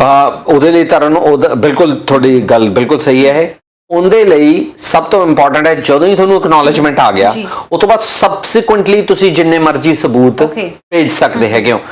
ਇਸ਼ੂ ਕੀ ਹੈਗਾ ਕਿ ਤੁਹਾਡੀ ਐਪਲੀਕੇਸ਼ਨ ਆਪਾਂ ਸਮਝ ਲਿਆ ਮੈਂ ਦਾਖਲ ਕਰਤੀ ਤੇ ਉਸ ਤੋਂ ਬਾਅਦ ਹੁਣ ਇਮੀਗ੍ਰੇਸ਼ਨ ਦੀ ਜ਼ਿੰਮੇਵਾਰੀ ਹੈ ਤੇ ਫੈਸਲਾ ਕਰੇ, ਉਹ ਤੁਹਾਡੀ ਵੀ ਜ਼ਿੰਮੇਵਾਰੀ ਹੈ। ਜਦ ਤੱਕ ਫੈਸਲਾ ਨਹੀਂ ਹੁੰਦਾ ਤੁਸੀਂ ਜਿੰਨੇ ਮਰਜ਼ੀ ਸਬੂਤ ਨੇ ਜਿਹੜੇ ਉਹ ਦੇ ਸਕਦੇ ਨੇ ਆਨਗੋਇੰਗ ਬੇਸਿਸ ਤੇ। ਕਿਉਂਕਿ ਸਬੂਤ ਤਾਂ ਸਾਡੇ ਕੋਲ ਬਹੁਤ ਸਾਰੇ ਹੋ ਸਕਦੇ ਆ, ਪਰ ਜਿਵੇਂ ਤੁਸੀਂ ਕਿਹਾ ਟਾਈਜ਼ ਸ਼ੋ ਕਰਨੀਆਂ ਨੇ, ਉਹਦੇ ਵਿੱਚ ਹੁਣ ਕਿਹੜਾ ਇਹ ਜਿਹਾ ਸਬੂਤ ਹੋਏਗਾ ਜਿਹੜਾ ਆਫੀਸਰ ਨੂੰ ਜਿਹੜਾ ਕਨਵਿੰਸ ਕਰ ਸਕਦਾ ਆ, ਉਹ ਇੱਕ ਆਮ ਬੰਦਾ ਨਹੀਂ ਜਾਣ ਸਕਦਾ। ਬਿਲਕੁਲ, ਤੇ ਉਹ ਡਿਫਰੈਂਟ ਸਰਕਮਸਟੈਂਸਸ ਤਰਨ ਡਿਫਰੈਂਟ ਹੋਊਗਾ। ਉਹ ਵਨ ਸਾਈਜ਼ ਫਿਟ ਆਲ ਨਹੀਂ ਹੋ ਸਕਦਾ। ਜਿਵੇਂ ਦੀਆਂ ਬੰਦੇ ਦੀਆਂ ਸਰਕਮਸਟੈਂਸਸ ਹੋਣਗੀਆਂ ਉਹ ਉਵੇਂ ਦਾ ਹੀ ਉਹ ਸਬੂਤ ਹੋ ਸਕਦਾ ਜੀ। ਬਿਲਕੁਲ ਜੀ, ਹੁਣ ਸਮਾਂ ਵੀ ਸਰ ਇਜਾਜ਼ਤ ਲੈਣ ਦਾ ਹੋ ਰਿਹਾ ਤੇ ਜਿਹੜੇ ਦਰਸ਼ਕ ਇਸ ਵਕਤ ਤੁਹਾਨੂੰ ਦੇਖ ਰਹੇ ਨੇ ਉਹਨਾਂ ਨੂੰ ਕੀ ਕਹਿਣਾ ਚਾਹੁੰਦੇ? ਜਿਵੇਂ ਮੈਂ ਹੁਣੇ ਲਾਸਟਲੀ ਆਖਿਆ ਸੀਗਾ ਜੀ ਕਿ ਇਮੀਗ੍ਰੇਸ਼ਨ ਸਰਵਿਸ ਨਹੀਂ ਹੈਗਾ, ਇਮੀਗ੍ਰੇਸ਼ਨ ਲਾਅ ਹੈਗਾ। ਸੋ ਜਦੋਂ ਵੀ ਤੁਸੀਂ ਇਮੀਗ੍ਰੇਸ਼ਨ ਦੇ ਮਾਮਲੇ 'ਚ ਕੋਈ ਅੱਗੇ ਵਿਚਾਰ ਕਰਨੀ ਹੈਗੀ ਆ, ਆਲਵੇਜ਼ ਕੰਪੀਟੈਂਟ ਕਾਉਂਸਲ ਦੀ ਸਲਾਹ ਲੈ ਕੇ ਕਰੋ ਤੇ ਮੇਕ ਸ਼ੋਰ ਕਰੋ ਕਿ ਉਹ ਲਾਇਸੈਂਸਡ ਹੋਵੇ, ਕਿਉਂਕਿ ਕਾਨੂੰਨ ਦੀ ਧਾਰਾ 90 ਹੈ ਜਿਹੜੀ ਉਹ ਵੈਰੀ ਕਲੀਅਰ ਕਰਦੀ ਹੈ ਕਿ ਜਿਹੜਾ member ICCRC, member provincial law society ਜਾਂ ਮੈਂਬਰ ਸ਼ਾਮਬਰ ਦੇ ਨੋਟੇਅਰ ਇਹੀ ਤੁਹਾਨੂੰ ਰੈਪਰੈਜ਼ੈਂਟ ਕਰ ਸਕਦੇ ਆ। ਹੁਣ ਜੇ ਕਈ ਇਹੋ ਜਿਹੇ ਲੋਕ ਨੇ ਜਿਹੜੇ ਉੱਥੋਂ ਤੋਂ ਘੱਟ ਪੈਸੇ ਲੈ ਕੇ ਇਸ ਤਰ੍ਹਾਂ ਅਰਜ਼ੀ ਦਾਖਲ ਕਰਦੇ ਆ ਕਿ ਜਿਵੇਂ ਤੁਸੀਂ ਆਪਣੀ ਅਰਜ਼ੀ ਦਾਖਲ ਕਰ ਸਕਦੇ ਹੋ, ਜਿਵੇਂ ਹੁਣ ਕਾਲਰ ਨੇ ਆਖਿਆ ਕਿ ਮੇਰੀ ਡਾਟਰ ਦੀ ਈਮੇਲ ਦਿੱਤੀ ਹੈ। ਸੋ ਜੇ ਲੀਗਲ ਕਾਉਂਸਲ ਹੈ ਤਾਂ ਡਾਟਰ ਦੀ ਈਮੇਲ ਕਿਉਂ ਦਊਗਾ? ਈਮੇਲ ਉਹਦੇ ਕੋਲ ਆਉਣੀ ਚਾਹੀਦੀ ਹੈਗੀ ਹੈ। ਸੋ ਉਹਨਾਂ ਕੇਸਿਸ ਦੇ ਵਿੱਚ ਹੀ ਜ਼ਿਆਦਾ ਇਸ਼ੂਜ਼ ਖਰਾਬ ਹੁੰਦੇ ਨੇ ਕਿ ਜਿੱਥੇ ਤੁਹਾਡੇ ਕੋਲ ਕੰਪੀਟੈਂਟ ਐਡਵਾਈਸ ਨਹੀਂ ਹੁੰਦੀ, ਜਿਹਨੂੰ ਤੁਹਾਨੂੰ ਅੱਗੇ ਜਾ ਕੇ ਬਹੁਤ ਜ਼ਿਆਦਾ ਨੁਕਸਾਨ ਹੈ ਜਿਹੜਾ ਚੱਲਣਾ ਪੈਂਦਾ। ਜੀ ਬਿਲਕੁਲ ਜੀ, ਤੇ ਬਹੁਤ ਬਹੁਤ ਧੰਨਵਾਦ ਸਰ, ਤੁਸੀਂ ਪ੍ਰੋਗਰਾਮ ਚਾਹੇ ਹੋ ਤੇ ਕਾਲਰਸ ਦੀਆਂ ਵੀ ਕਾਲਸ ਦਾ ਜਵਾਬ ਦਿੱਤਾ। ਸੋ ਦੋਸਤੋ, ਇਸੇ ਸਾਡਾ ਪ੍ਰੋਗਰਾਮ ਇਮੀਗ੍ਰੇਸ਼ਨ ਮੈਟਰ। ਸਾਨੂੰ ਹੁਣ ਵੀ ਕਈ ਕਾਲਸ ਆ ਰਹੀਆਂ ਨੇ, ਅਸੀਂ ਮੁਆਫੀ ਚਾਹਾਂਗੇ ਕਿ ਸਮਾਂ ਇਜਾਜ਼ਤ ਲੈਣ ਦਾ ਹੋ ਰਿਹਾ। ਇਸ ਤੋਂ ਇਲਾਵਾ ਤੁਸੀਂ ਸਾਨੂੰ ਕੱਲ ਨੂੰ ਵੀ ਸੇਮ ਟਾਈਮ ਤੇ ਕਾਲ ਕਰ ਸਕਦੇ ਹੋ ਇਮੀਗ੍ਰੇਸ਼ਨ ਮੈਟਰਸ ਦੇ ਵਿੱਚ। ਸਰ ਫਾਰਮਰ ਵਰਕਰਸ ਦੇ ਵੀਜ਼ਾ ਦੇ ਬਾਰੇ ਵਿੱਚ ਕਾਫੀ ਆਪਾਂ ਨੂੰ ਕੁਆਰੀਜ਼ ਆ ਰਹੀਆਂ। ਨੈਕਸਟ ਟਾਈਮ ਆਪਾਂ ਕੋਸ਼ਿਸ਼ ਕਰਾਂਗੇ ਕਿ ਸਟਾਰਟਿੰਗ ਇਸ ਤੋਂ ਕਰੀਏ, ਗੱਲਬਾਤ ਆਪਾਂ ਨੂੰ ਕਰੀਏ। ਜ਼ਰੂਰ। ਸੋ ਫਿਲਹਾਲ ਜੀ ਦਿਓ ਇਜਾਜ਼ਤ, ਦੇਖਦੇ ਰਹੋ ਹਮਦਰਦ TV। ਸਤਿ ਸ਼੍ਰੀ ਅਕਾਲ।